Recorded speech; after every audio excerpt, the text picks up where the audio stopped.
ഒരു മൃതദേഹവും ഒരേപോലെ ഇന്ന് വരെ ഒരു സാഹചര്യത്തിലും കിടന്നിട്ടില്ല. അതായത് ഒരേപോലെ മരണപ്പെട്ടാണെങ്കിലും ഒരേ രീതിയിലാവില്ല. അത് അവരുടെ മരണം സംഭവിച്ചേക്കുന്നതും പെരുമ്പാവൂർ ഒരു ലോഡ്ജിൽ മനുഷ്യൻ ബായ് ഒരു ദിവസം പഴക്കമുള്ളൂ, പുഴു വരിച്ചാൽ കിടന്നു. ഒരു മനുഷ്യന്റെ അവസാന നിമിഷത്തെ ചുമലിലേറ്റുന്ന ഒരാൾ തലക്കടിച്ചു വിട്ടിട്ടുണ്ട്, ശരിക്കും അടിച്ചു വിട്ടിട്ടുണ്ട്. തലക്കടി എന്ന് പറഞ്ഞാൽ 2-3 പേര് ഒരുമിച്ച് വന്നപ്പോൾ നമ്മൾ എവിടെയെങ്കിലും ഇരിക്കുമ്പോഴേക്കും തലക്കടി ഇവിടെ നേരിട്ട് പോകണമെന്ന് പറഞ്ഞാൽ എനിക്ക് അടിക്കണം തലക്ക്. ആ തലക്കടിച്ച പോയാളുടെ മൃതദേഹം എടുക്കേണ്ട വന്നിട്ട് അത് എടുത്തിട്ടുണ്ട്. എന്നിട്ട് എന്ത് പറഞ്ഞു മൃതദേഹത്തോട്? ഞാനല്ലാണ്ട് അല്ലാണ്ട് എന്താ പറയാ, വേറെ ഒന്നുമില്ല. അംഗീകാരം ബഹുമാനം നമുക്ക് വേണ്ട. ഈ ആട്ടലും തുപ്പലും നമുക്ക് സഹിക്കാൻ പറ്റത്തുള്ളൂ. ആ ഓർമ്മയിൽ നിൽക്കണ ഒരു ആത്മഹത്യ എന്ന് പറഞ്ഞ കുഞ്ഞിൻ്റെ ഗർഭിണി ആത്മഹത്യ, അത് മാത്രം ഓർമ്മയിൽ നമുക്ക് അത് വ്യക്തമായിട്ട് നിൽക്കുന്നുള്ളൂ. എന്താ കാര്യം എന്ന് പറഞ്ഞാൽ ആ കാഴ്ച ജീവിതത്തിൽ ആദ്യമായിട്ട് കണ്ട കാഴ്ച. എൻ്റെ ഉള്ളിൽ പാടേപ്പാടി പയർ കട്ടായിട്ട് അടിവാരത്രമാൻ കട്ടായിട്ട് പാടേപ്പാടി ഇറങ്ങി പോരുക എന്ന് പറഞ്ഞാൽ മരണത്തേക്ക് ബൈബിളിൽ പിന്നെ മാറ്റാറും ബൈബിൾ മരണം സത്യമല്ലേ, അതിലെന്തിനും വായിക്കണം. അത് സന്തോഷമുള്ള കാര്യമാണ്. ഭക്ഷണത്തിന് മുമ്പ് എഴുന്നേൽപ്പിച്ചിട്ടവരുണ്ട്. ആരും പേരെടുത്ത് പറയാൻ പറ്റില്ല കേട്ടോ, കാരണം ഇപ്പം അവർക്കും ചിലപ്പോൾ അത് ഒരു വേദന ഉണ്ടാവും. ഹോട്ടലിൽ നിന്ന് എഴുന്നേൽപ്പിച്ചിട്ടുണ്ട്, കല്യാണ വീട്ടിൽ നിന്ന് എഴുന്നേൽപ്പിച്ചിട്ടുണ്ട്. ഒരുപാട് പേര് പറഞ്ഞിട്ട് നീ എന്തിനും ഇങ്ങനെ ഒരാളുടെ കൂടെ ജീവിക്കണേന്ന്. എന്റെ ഇഷ്ടമല്ല ജീവിക്കുന്നത്, പോണ്ടാന്ന് ഞാൻ പറഞ്ഞിട്ടില്ല. എന്റെ ഇഷ്ടങ്ങളെ എതിർക്കാറുമില്ല, എന്റെ ഇഷ്ടങ്ങളെ ഞാനും എതിർത്തിട്ടില്ല. അവരെന്നോട് പറഞ്ഞാൽ ഞാൻ തിരിച്ച് നല്ല മറുപടി പറയുകയും ചെയ്യും. അവരാരും അന്വേഷിക്കേണ്ട കാര്യമില്ല, എന്റെ കെട്ടിയവനെ ഞാൻ അന്വേഷിച്ചാൽ പോലെ. എനിക്കില്ലാത്ത അപമാനവും വേദനയൊന്നും വേറെ ആർക്കും വേണ്ടല്ലോ.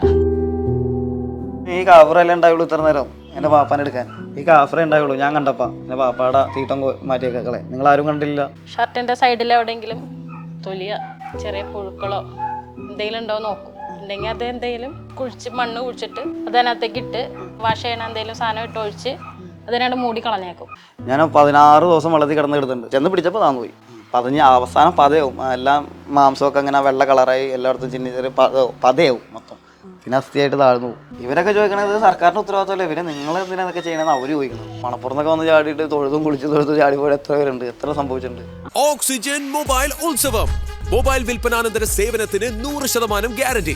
EMI, ക്യാഷ് ബാക്ക്, എക്സ്ചേഞ്ച് ഓഫറുകൾക്ക് പുറമെ അത്യുഗ്രൻ സമ്മാനങ്ങളും. Think mobile, think oxygen. Oxygen, the smartphone expert. പ്രപഞ്ചത്തിൽ സത്യമായത് ഒന്ന് മാത്രമാണ്, അത് മരണമാണ്.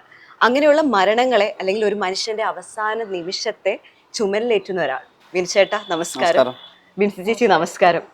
സുഖമായിട്ടിരിക്കുന്നോ? വളരെ സന്തോഷത്തോടെ ഇരിക്കുന്നു, സുഖം. ബിൻസി ചേച്ചി എപ്പോഴാണ് ഇദ്ദേഹത്തിന്റെ കൂടെ ജീവിക്കാം എന്നൊരു തീരുമാനത്തിലേക്ക് എത്തിയത്? തീരുമാനത്തിലെത്തിയത് ഒരു യാത്രയിലായിരുന്നു. യാത്രയിലാണ് ഞാൻ തീരുമാനിച്ചത്. ഞാൻ തന്നെ തുറന്നു പറയായിരുന്നു ഇഷ്ടമല്ലേ, ജീവിക്കാൻ ഇഷ്ടമാണെന്ന്. ചേട്ടാ, ഭയത്തെ തോൽപ്പിക്കുക എന്ന് പറയുന്നത് ഒരു മനുഷ്യനെ സംബന്ധിച്ച് ഏറ്റവും വലിയ കാര്യമാണ്. അങ്ങനെ ഭയത്തെ തോൽപ്പിച്ച് നിൽക്കുന്ന ഒരാളാണെന്ന് ഞാൻ പറഞ്ഞു കഴിഞ്ഞാൽ അത് സത്യം തന്നെയല്ലേ? ഉണ്ടോ? ഇല്ല, ഭയത്തിന് ആവശ്യം. ഭയം തന്നെ എല്ലാവർക്കും മരണത്തിന് ഭയം. മരണത്തേക്ക് ബൈബിളിൽ പിന്നെ മാറ്റാറും ബൈബിൾ മരണം സത്യമല്ലേ, അതിലെന്തിനും വായിക്കണം. അത് സന്തോഷമുള്ള കാര്യമാണ്. എപ്പോൾ വരുമെന്ന് മാത്രം നമ്മൾ ചിന്തിക്കാൻ കഴിയില്ല എന്നുള്ളൂ. എപ്പോൾ വേണമെങ്കിലും വരാം, കൂടെ ഉണ്ട്. അപ്പോൾ അതുകൊണ്ട് ഭയം, വേറെ ഭയമൊന്നുമില്ല. നേരത്തെ ഭയത്തിന്റെ ആവശ്യം ഉണ്ടായിട്ടുള്ള. ജീവിതത്തിൽ ഈ ഭയത്തെ എപ്പോഴായിരിക്കും ആദ്യമായി മാറ്റി വെച്ചത്? ഭയത്തോടെ ജീവിച്ചിട്ട് കാര്യമില്ല അല്ല, അങ്ങനൊന്നുമില്ല. അത് ഒരു എന്താ പറയാ, ഞാൻ ഭയങ്കര ഭയമുള്ള ആളായിരുന്നു. 10ാം ക്ലാസ് വരെ പഠിക്കുമ്പോൾ കാലഘട്ടങ്ങളൊക്കെ ഇരുട്ടായി കഴിഞ്ഞാലൊന്നും പുറത്തോട്ട് ഇറങ്ങാത്ത ആളാണ്. യാദൃശ്യമായിട്ട് ചങ്ങാതിയുടെ മൃതദേഹം എടുക്കണ ആ ദിവസം മുതലായിരിക്കാം ചിലപ്പോൾ എന്താണ് ഭയം എന്നുള്ളത് മനസ്സിൽ നിന്ന് അറിയാതെ പോയേക്കണതാ, അറിഞ്ഞു പോയേക്കണതല്ല. ആദ്യത്തെ മൃതദേഹം എന്ന് പറയുന്നത്, ആദ്യമായിട്ട് ചേട്ടൻ എടുക്കുന്ന മൃതദേഹം ചങ്ങാതിയിലാണ്. അതെന്തായിരുന്നു ആ ഇൻസിഡന്റ്? അദ്ദേഹം നമ്മുടെ പുഴയിൽ പോയതാ, കുളിക്കാൻ പോയതാ. അപ്പോൾ അദ്ദേഹം 2-3 സുഹൃത്തുക്കളും കൂടി. അപ്പോൾ നല്ല ആളുള്ള പുഴയാണ് പെരിയാർ പുഴ. അപ്പോൾ അവിടെ കാല് തന്നെ തിരക്കടവിൽ വെച്ച് അങ്ങനെ പോയിട്ട് ഒരാളും കൂടി ചാടി. അപ്പോൾ അതിനെ രക്ഷിക്കാൻ പറ്റി, ഇയാളെ കിട്ടിയില്ല. 3 ദിവസം കഴിഞ്ഞിട്ട് തിരയണ്ടായിരുന്നു, 3 ദിവസം അടുപ്പിച്ച് തിരയണ്ടായിരുന്നു. അപ്പോൾ അങ്ങനെ ഞങ്ങൾ ക്ലാസ്സിൽ വന്നപ്പോൾ 2 ദിവസം കഴിഞ്ഞ് ക്ലാസ്സിൽ വന്നപ്പോഴാണ് തിരയേണ്ടതെന്ന് പറയണം. അപ്പോൾ ഞങ്ങൾ കാണാൻ പോയി. പഠിക്കുന്ന സമയത്ത്, സ്കൂളിൽ പഠിക്കണം, 10 പഠിക്കുമ്പോൾ. ആറങ്കാക്കൂട്ടൊക്കെ കഴിഞ്ഞിട്ടൊരു 6-7 മാസമായിട്ടുള്ളൂ. അപ്പോൾ ആ കാലഘട്ടങ്ങളിൽ ചെന്ന് കാണാൻ പോയതാ. അപ്പോൾ അവിടെ ആശാമാരൊക്കെ തിരയേണ്ടായിരുന്നു. അങ്ങനെ കിട്ടി. കുറച്ച് നേരം കണ്ടു നിന്നാലാണെങ്കിലും കിട്ടിയപ്പോൾ ഇച്ചിരി ദുർഗന്ധം വമിച്ചിട്ടുണ്ടായിരുന്നു. അവിടെ ഇവിടെയൊക്കെ മൃതദേഹം മറ്റൊരു അവസ്ഥയിലായിരുന്നു. മനുഷ്യൻ്റെ അവസ്ഥേനേക്കാളും നോർമൽ അവസ്ഥകളിലും വ്യത്യസ്തമായ അവസ്ഥയായിരുന്നു. മണം ഉണ്ടായിരുന്നു. അപ്പം അങ്ങനെ ആരെങ്കിലും സഹായിക്കാൻ ഇറങ്ങാൻ പറ്റുമെന്ന് വെച്ചപ്പോൾ ആശന്മാർ വിളിച്ചത് എല്ലാവരും. അപ്പോൾ എല്ലാവരും മാറിയിരുന്നു മണാൻ്റെ ഉള്ളിൽ. ഞാൻ വന്നതേന്ന് വെച്ച് ആരായാലും കുഴപ്പമില്ല, അവരുടെ ഭാഷയിൽ തെറി പറയേണ്ട പറയുള്ളൂ. ആരായാലും കുഴപ്പമില്ല, വന്ന് അങ്ങനെ പിടിച്ചിറങ്ങിയതാണ്. അങ്ങനെ പിടിച്ച് കാൽമ പിടിച്ച് തുടങ്ങിയതാണ്. ചിലപ്പോൾ ആ നിമിഷം തൊട്ടായിരിക്കും ഭയം മാറിയത്. അതൊന്നും ചിന്തിച്ചില്ല. ചിന്തകളാണ് ഭയം ഉണ്ടാക്കണം. ചിന്തിക്കാതിരുന്നാൽ ഭയമില്ല. ഈ മൃതദേഹങ്ങൾ കണ്ട് മരണത്തോടുള്ള പേടി വരെ മാറിയതുപോലെ തോന്നിയിട്ടുണ്ടായി? അങ്ങനെ മരണത്തോട് പേടി എന്ന് പറഞ്ഞാൽ എനിക്ക് വന്നിട്ടില്ല. പണ്ട് കാലങ്ങളൊക്കെ ഉണ്ടായിരുന്നു. മൃതദേഹം എടുക്കാൻ തുടങ്ങിയിട്ട് മരണമാണ് യാഥാർത്ഥ്യം എന്ന് മനസ്സിലാക്കി.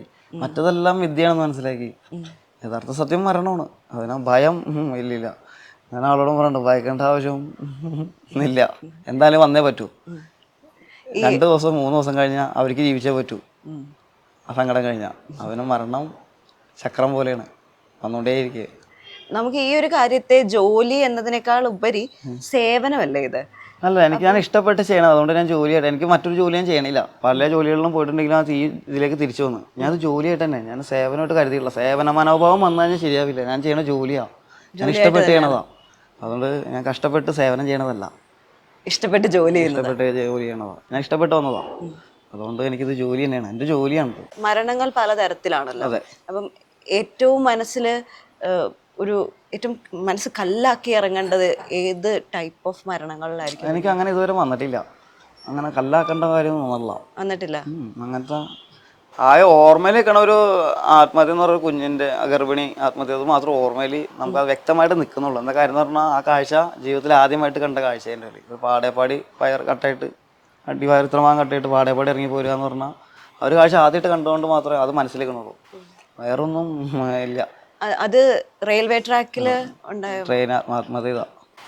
ചേച്ചി, ഇപ്പം ചേട്ടൻ്റെ ജീവിതം അല്ലെങ്കിൽ ചേട്ടൻ്റെ ദിവസേനയുള്ള കാര്യങ്ങളൊക്കെ ഒരു ഡെയിലി റുട്ടീൻ എന്നൊക്കെ പറയുന്നത് ഇങ്ങനെ തന്നെയാണ് പോയിക്കൊണ്ടിരിക്കുന്നത്. മൃതദേഹങ്ങൾ, മരണങ്ങൾ. എപ്പോഴെങ്കിലും അതൊരു വിഷമോ അല്ലെങ്കിൽ അതൊരു ബുദ്ധിമുട്ടോ ആയിട്ട് എപ്പോഴെങ്കിലും തോന്നിയിട്ടുണ്ടോ?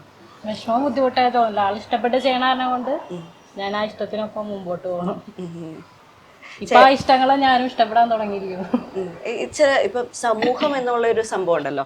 ഇപ്പം സമൂഹത്തിലെ ആൾക്കാർക്ക് എപ്പോഴും നമ്മളെപ്പോഴും ഭയങ്കര കോട്ട സൂട്ടോ ഒക്കെ ഇട്ട് നടക്കുന്ന അല്ല അങ്ങനെയുള്ള ജോലികൾക്ക് കിട്ടുന്ന ഒരു ബഹുമാനമോ അല്ലെങ്കിൽ അംഗീകാരമോ നമ്മളെ പോലെ ചെയ്യുന്ന ആൾക്കാർക്ക് കിട്ടണമെന്നില്ല. അതെപ്പോഴെങ്കിലും ഭയങ്കര വിഷമത്തിലേക്ക് കൊണ്ടുപോയിട്ടുണ്ടോ? അല്ല, അംഗീകാരം ബഹുമാനം നമുക്ക് വേണ്ട. ഈ ആട്ടലും തുപ്പലും നമുക്ക് സഹിക്കാൻ പറ്റത്തുള്ളൂ. അത് നമ്മള് എന്ത് ചെയ്തിട്ടാന്നുള്ള ചിന്ത വരും. കാരണം മനുഷ്യനാണല്ലോ, വികാരം ഉണ്ടാവും, വിചാരം ഉണ്ടാവും, എല്ലാം ഉണ്ടാവും, സ്വഭാവമാണ്, എന്തായാലും വിഷമങ്ങളുണ്ടാവും. അല്ലാതെ ജോലിക്ക് ബഹുമാനം കിട്ടണമെന്ന് ഞാൻ ആഗ്രഹിച്ചല്ലോ, മൃതദേഹത്തിന് ബഹുമാനം കിട്ടണമെന്ന് ആഗ്രഹിച്ചിട്ടുള്ളൂ. ജോലി അവരൊരു ബഹുമാനം നമ്മളാരും ചോദിച്ചു വാങ്ങേണ്ടതോ പറഞ്ഞു കൊടുക്കേണ്ടതല്ല, ബഹുമാനിക്കണമെന്ന് പറയും. കാരണം നമ്മൾ ബഹുമാനിക്കേണ്ട അവസ്ഥയിലായിരിക്കില്ല ജോലി. ഈ സെപ്റ്റി ടാങ്ക് ക്ലീൻ ചെയ്യണ ആരെങ്കിലും നമ്മൾ ബഹുമാനിക്കുന്നുണ്ടോ? ആരെങ്കിലും? അപ്പോൾ കാരണം ബഹുമാനമല്ല, അവർ ജോലിയായിട്ട് നോക്കണുള്ളൂ. ഇതും ജോലിയാണ്, ഇതിൽ ബഹുമാനം നമ്മൾ ആഗ്രഹിക്കണില്ല, ബഹുമാനത്തിനായിട്ട് ഇറങ്ങി തിരിച്ചിട്ടില്ല. അങ്ങനെ ഒരുപാട് ജോലികൾ വേറെ ഉണ്ട് ബഹുമാനം കിട്ടേണ്ടത്. നമുക്കത് തിരഞ്ഞെടുക്കാമല്ലോ. എപ്പോഴെങ്കിലും വേറൊരു ജോലിയിലേക്കൊന്ന് ചിന്തിച്ചിട്ടുണ്ടോ? അല്ല, ഞാൻ ഒരുപാട് ജോലി ചെയ്തിട്ടുണ്ട്. ഞാൻ പറഞ്ഞില്ല, ഞാൻ ഇപ്പോൾ ഈ ജീവിതം തിരഞ്ഞെടുക്കാനായിട്ട് മുന്നേ വരെ ഞാൻ സമൂഹത്തിന് മുമ്പ് ഒളിച്ചു മാറി കിടക്കണം. അത് പല ജോലിയിലേക്കും പോയിട്ടും ഇത് വരുമ്പോൾ ഇതിലേക്ക് മാത്രമേ വന്നുള്ളൂ. വരുമ്പോൾ മാത്രമേ വരും, വിളിക്കുമ്പോൾ മാത്രമേ ചെല്ലുള്ളൂ പറഞ്ഞു ഒളിച്ച് ജീവിച്ചുകൊണ്ടിരുന്നു. ഇപ്പോൾ ഞാൻ പുറമെ ഓപ്പണായിട്ട് ജീവിക്കാൻ തുടങ്ങി. അന്ന് സാറുമാർ എന്നോട് ഇങ്ങോട്ട് ചോദിച്ചുകൊണ്ട് എന്തിനാ ഒളിച്ച് ജീവിക്കണേ? ഇന്ന് അതേ ചോദ്യത്തിന് അവരും പ്രസക്തി ഉണ്ടായി കൊടുത്ത് ഞാൻ ഒളിച്ച് ജീവിക്കണം, നേരായി ജീവിക്കണം. പലയിടത്തും ഞാൻ കേട്ടു എപ്പോഴും പോലീസുകാരെ പറ്റി പറയുമ്പോൾ 100 നാവാണ്. അതായത് ഭയങ്കര നന്ദിയോടെ അല്ലെങ്കിൽ ഭയങ്കര ഒരു സ്നേഹത്തോടെയും നന്ദിയോടെ മാത്രമാണ് അത് ഓർക്കുന്നതെന്ന് എനിക്ക് തോന്നുന്നു. പക്ഷെ പൊതുവെ പോലീസുകാരെ പറ്റി പറയുമ്പോൾ നാട്ടുകാർക്ക് അല്ലെങ്കിൽ സമൂഹത്തിനുള്ള വേറൊരു ചിന്താഗതിയുണ്ട്. അതിൽ നിന്ന് എത്ര വ്യത്യസ്തമാണ് വിൻസേട്ടനുള്ള? നമ്മളൊരാളുടെ തെറ്റ് മാത്രം കണ്ടിട്ടാ, അല്ലെങ്കിൽ ഒരു പ്രസ്ഥാനത്തിലുള്ള ഒരു വ്യക്തിയുടെ തെറ്റ് കണ്ടിട്ടാ എല്ലാവരും വിലയിരുത്തണം. തെറ്റ് കാണാൻ ശ്രമിച്ചേട്ടാ, തെറ്റ് ഒഴുകി അവർ ചെയ്യണം, ബാക്കിയുള്ള നന്മകൾ കണ്ടാൽ മതി. 10 നന്മയാണ് അവന് 2 തെറ്റാണ്ട് സംഭവിക്കും. ആ 2 തെറ്റിനെ അവൻ എടുത്ത് കാണിക്കണുള്ളൂ, 10 നന്മയെ കാണിക്കണില്ല. അത്രേ ഉള്ളൂ. നമ്മുടെ ഈ ജോലിയിൽ പോലീസുകാരുടെ ഒരു പങ്ക് എത്രയായിരിക്കും? അയ്യോ, 80 അല്ല 100% അവരെ മാത്രമേ ഉള്ളൂ, വേറെ ഒന്നുമില്ല. കാരണം അവർ ഉത്തരവാദിത്തം നിയമപ്രകാരം നിയമങ്ങൾ നോക്കാനാണ്. ഒരു മൃതദേഹം കണ്ടപ്പെട്ട ബോഡി ബന്ധോസ്ത് വെക്കുക, മൃതദേഹവുമായി ബന്ധപ്പെട്ട കാര്യങ്ങൾ നിയമ നടപടികൾ സ്വീകരിക്കുക, നോർമൽ കാര്യങ്ങൾ അന്വേഷിക്കുക, ആ കേസുമായി ബന്ധപ്പെട്ട് മുന്നോട്ട് പോവുക. ഇതെല്ലാം അവർ ചെയ്യണം. ഇനിയിപ്പോൾ മൃതദേഹം എടുക്കേണ്ട സാഹചര്യം മൃതദേഹം വരെ എടുക്കേണ്ടത്. അതിന് അതായത് തദ്ദേശ സ്വയംഭരണ സ്ഥാപനത്തിൽ ജീവനക്കാർ വേണമെന്നാണ് നിയമം. നിലവിൽ നിയമം മാത്രം, ആരും നിർബന്ധിക്കാൻ പറ്റില്ല. കാരണം ആയുസില്ല, അതുകൊണ്ട് ഈ ജോലിക്കാരും നിർബന്ധിക്കാൻ പറ്റില്ല. അതുകൊണ്ട് ആ തസ്തികയിൽ ഒരാൾ വേണമെന്നുള്ള തസ്തിക മാറ്റിയിട്ട് ഇപ്പോൾ വേസ്റ്റ് മാലിന്യങ്ങൾ ക്ലീൻ ചെയ്യുന്ന തസ്തിക, ഓടകൾ ക്ലീൻ ചെയ്യുന്ന തസ്തികകളാക്കി. ശരിക്കും അവരെയാണ് ജോലി. പണ്ട് കാരണവരെ പറഞ്ഞിട്ടല്ല, എവിടെയും ചത്തിടുന്നാലും മുനിസിപ്പാലിറ്റി നിർത്തി പോയിക്കൊള്ളുന്നു. പണ്ട് ആ സമ്പ്രദായം ഉണ്ടായിരുന്നു. ഇന്നത് പൂർണ്ണമായും നിലനിന്ന് വേണം പറയാം. തമിഴ്നാട് സർക്കാരിലൊക്കെ ഉണ്ട്, നമ്മുടെ കേരളത്തിൽ ഈ മെട്രോപൊളിറ്റൻ സിറ്റിയിലൊക്കെ അങ്ങനെയാണ്. അപ്പോൾ ഇപ്പം ചെയ്യുന്നത് പോലീസുകാരുടെ ജോലി പോസ്റ്റ്മോർട്ടം കൊണ്ടും തീർന്നിട്ടില്ല, കേസ് അന്വേഷണം കൊണ്ടും തീർന്നില്ല. അവൾ ബോഡി ബന്ധോസ് കിട്ടണം പോലീസുകാരന് ഈ കിട്ടുന്ന ഡോക്ടർ പാക്ക് ചെയ്യുന്ന ബയോപ്സിക്കുള്ള രാവിലേക്കുള്ള സാധനങ്ങൾ വരെ കൊണ്ടുവന്ന് ആക്കി അതിൻ്റെ റിസൾട്ട് വരുമ്പോഴാണ് ഇത് ഏറ്റവും എല്ലാ അവസാനം വരെ അവർ വേണം, പോലീസ് വേണം. ഒരു മൃതദേഹത്തിന് ബഹുമാനം കൊടുക്കുന്ന പോലീസാണ്. ജീവനുള്ള ആൾക്ക് അവരെന്ത് ചെയ്തെന്ന് എനിക്ക് നമ്മൾ അറിയാനുള്ളൂ, നമുക്ക് കണ്ടിട്ടില്ല. പക്ഷേ മരിച്ചൊരു മനുഷ്യനെ ഏറ്റവും കൂടുതൽ ബഹുമാനം കൊടുക്കാമെങ്കിൽ അത് പോലീസ് കൊടുക്കുള്ളൂ. ഈ നിലവിൽ ആർമി വേറെ, അതത് ഡിപ്പാർട്ട്മെൻറ്റ് പറയാം. ഞാൻ പറഞ്ഞ നിലവിൽ മൃതദേഹങ്ങളായിട്ട് ഡെയിലി കൈകാര്യം ചെയ്യുന്ന വ്യക്തികൾ എന്ന് പറഞ്ഞാൽ നിയമം കൊണ്ട് കൈകാര്യം ചെയ്യുന്ന വ്യക്തികൾ എന്ന് സ്റ്റേറ്റ് പോലീസ്. അപ്പം അവരെ നന്നായിട്ട് ബഹുമാനം കൊടുക്കുന്നുണ്ട്. ചവിട്ടി താഴ്ത്തല്ല, നമുക്ക് മൃതദേഹത്തിന് ബഹുമാനം കൊടുക്കുന്ന നമ്മളത് കണ്ടാൽ പോരെ. മറ്റുള്ള കാര്യങ്ങൾ ഞാൻ കാണാറില്ല, ഞാനായിട്ട് ബന്ധമില്ല. അപ്പം എനിക്കത് മാത്രം കാണാറുണ്ട്. ഈ മുങ്ങിമരണങ്ങളാണോ കുറച്ചും കൂടി ഏറ്റവും പാടായിട്ടുള്ളത്? അല്ല, ഭാരമൊന്നുമില്ല. ഇല്ല, ഭാരം തോന്നിയില്ല. മുങ്ങിമരണങ്ങൾ ട്രെയിൻ ഇടിച്ചോണെങ്കിൽ ഈ ആലുവ ഏരിയകളിൽ ഏറ്റവും കൂടുതൽ സംഭവിക്കുന്നത്. പിന്നെ ആലുവ എന്ന് മാത്രമല്ല, എറണാകുളം ജില്ലയിൽ ഏറ്റവും കൂടുതൽ സംഭവിക്കുന്നതും വാഹനാപകടത്തെക്കാളും കൂടുതൽ മുങ്ങിമരണവും ട്രെയിൻ അപകടങ്ങളുമാണ്. പക്ഷെ വാഹനാപകടങ്ങളാണ് ശ്രദ്ധിക്കപ്പെടുന്നതുകൊണ്ട്, മറ്റേത് ആത്മഹത്യകളായതുകൊണ്ടും ഇത് അപകടമായതുകൊണ്ടും രണ്ട് വ്യത്യാസമായിട്ട് കാണുന്ന ജനങ്ങൾ. എന്തുകൊണ്ടായിരിക്കും ഈ ആലുവയിൽ തന്നെ ഇത് കൂടുതലായിട്ടുണ്ടാവുന്നതെന്ന് ചിന്തിച്ചിട്ടുണ്ടായിരുന്നു? ഇവിടെ എല്ലാത്തിനും സൗകര്യമുണ്ട്. പുഴയ്ക്ക് പുഴ, റെയിൽപ്പാളത്തിന് റെയിൽപ്പാളം. അപ്പോൾ അപകട സാധ്യത ഏറിയതും ആത്മഹത്യ ചെയ്യാൻ സാധ്യതമാർക്ക് എല്ലാവർക്കും എല്ലാ സൗകര്യങ്ങളും ഇവിടെ ഉണ്ട്. പിന്നെ കുറേ പേര് അന്ധമായ വിശ്വാസം, ഇവിടെ വന്ന് ചെയ്ത പുണ്യം കിട്ടുന്നുള്ള അന്ധമായ വിശ്വാസം കുറേ പേരാ. ഓ, ആലുവ പുഴയിൽ നിന്നുള്ള വിശ്വാസത്തോടെ അങ്ങനെ ഒരുപാടുണ്ട്. പിന്നെ എത്ര പേരുണ്ട് അങ്ങനെയുണ്ടോ? പിന്നെ മണപ്പുറത്തൊക്കെ വന്ന് ചാടിയിട്ട് തൊഴുതും കുളിച്ച് ചാടിപ്പോയി എത്ര പേരുണ്ട്, എത്ര സംഭവിച്ചിട്ടുണ്ട്. ആണല്ലേ? പിന്നെ ഏറ്റവും കൂടുതൽ വരും എന്തായാലും, എങ്ങനെയായാലും പുഴയിൽ വരും. കാരണം എന്തെന്ന് പറഞ്ഞു കഴിഞ്ഞാൽ മുകളിൽ നിന്ന് ഇറക്കുന്നുണ്ട്. അവിടെ വീണതാണെങ്കിൽ ആലുവപ്പുഴയിൽ വന്ന് എവിടെ നിന്ന് വന്നാലും ആലുവപ്പുഴയിൽ കിടന്ന് ചുറ്റും വന്നില്ലെന്നല്ലേ, ഇവിടെ നിന്ന് പുറത്തേക്ക് പോകില്ല. ഈ 4 കൂടി ചുറ്റുള്ളൂ ആലുവപ്പുഴയിൽ, അല്ലാണ്ട് ഇവിടുന്ന് പുറത്തേക്ക് പോകില്ല. ഇനി ഇവിടുന്ന് പുറത്തേക്ക് കൊണ്ട് ഷട്ടർ തുറക്കണം, എന്നാൽ നേരെ കടലിലേക്ക്, അല്ലാതെ വേറെ മാർഗമില്ല പോകാൻ. അപ്പോൾ എന്തായാലും ഇവിടെ വരും, എവിടെ പോരും. പെരിയാറിൽ എവിടെ വീണാലും ഇവിടെ വരും, കിട്ടിയില്ലെങ്കിൽ. ആണല്ലേ? എത്ര ദിവസം പഴക്കമുള്ള മൃതദേഹങ്ങൾ വരെ നമുക്ക് കറക്റ്റായിട്ട് എടുത്ത് കിട്ടും പുഴയിൽ? അതും മൃതദേഹത്തിൻ്റെ നമ്മുടെ ഓരോ മനുഷ്യ ശരീരത്തിൽ ഉണ്ടാകുന്ന രോഗ രീതിയിരിക്കും. ആരോഗ്യത്തിൻ്റെയും രോഗത്തിൻ്റെയും നമ്മൾ കഴിക്കുന്ന മരുന്നിൻ്റെയും കഴിക്കും. ചിലവർ ഒരു 8 ദിവസം വെള്ളത്തിൽ കിടക്കും, 8 ദിവസം പതയാൻ തുടങ്ങും. ചിലർ 9 ദിവസം കിടക്കും. അത് ഓരോ മനുഷ്യ ശരീരത്തിൻ്റെ ആരോഗ്യത്തിൻ്റെയും എന്തോരം അവൻ്റെ ശരീരത്തെ കോശങ്ങൾക്ക് എല്ലാം ജീർണിച്ചോ അതാവസ്ഥ. ചിലർ ദഹനഗ്രന്ഥിയിൽ ആസിഡിൻ്റെ പ്രക്രിയ പോലെ ഇരിക്കും. വായുമർദ്ദം കൂടുന്തോറും എയർ കൂടുന്തോറും പൊങ്ങി വന്ന് താനെ പൊട്ടണ വരെ നിൽക്കും. ചിലപ്പോൾ 14 ദിവസം വെള്ളത്തിൽ കിടക്കും. ഞാൻ 16 ദിവസം വെള്ളത്തിൽ കിടന്നിട്ടുണ്ട്. ചെന്ന് പിടിച്ചപ്പോൾ താന്നുപോയി, അനക്കം കിട്ടിയപ്പോൾ താന്നുപോയി. അടുത്തത് 16 ദിവസം വെള്ളത്തിൽ കിടന്നെടുത്തിട്ടുണ്ട്. അപ്പോൾ താന്നു പോകും, പതഞ്ഞ് അവസാനം പതയാവും. എല്ലാം മാംസമൊക്കെ അങ്ങനെ വെള്ള കളറായി എല്ലായിടത്തും ചിന്നി ചെറിയ പതയാവും മൊത്തം. പിന്നെ അസ്ഥിയായിട്ട് താഴ്ന്നു പോകും. വയറ് പൊട്ടിക്കഴിഞ്ഞാൽ തീർന്നു, താഴ്ന്നു. ഈ താണു പോകുന്നത്, പൊങ്ങിക്കിടക്കുന്നത് അങ്ങനെ ഈ വയറ് പൊട്ടുന്നതിന് മുമ്പേ ഉള്ള അവസ്ഥയിലാണോ ഇത് പൊങ്ങിക്കിടക്കുക? വയറ് പൊട്ടുന്നതിന് മുമ്പാണ് പൊങ്ങിക്കിടക്കുക. വയറ് കയറി കുടലിലൊക്കെ വെള്ളം കയറി കഴിഞ്ഞാൽ പിന്നെ കുടലൊക്കെ പൊങ്ങിയിരുന്നല്ല മൃതദേഹം ഭാരം ദഹനകരത്തിൽ ആസിഡ് വായുമർദ്ദം പുറത്ത് പോയി കഴിഞ്ഞാൽ പിന്നെ മൃതദേഹം താഴാൻ തുടങ്ങും. ശരീരത്തെ എല്ലാ അവയവങ്ങളിലും വെള്ളം കയറാൻ തുടങ്ങും അകത്തേക്ക്. ചേട്ടൻ ഈ അറിവുകളെല്ലാം എന്താ നമ്മുടെ അനുഭവങ്ങളിൽ നിന്ന് പഠിച്ചതാണോ അതോ എവിടെന്നെങ്കിലും? കാരണം പറയുമ്പോൾ ഭയങ്കര ഡീറ്റെയിൽഡ് ആയിട്ടാണ് പറയുന്നത്. ഞാൻ വായിച്ച ഒരാളുടെ അഭിപ്രായം കേട്ടതാണ്.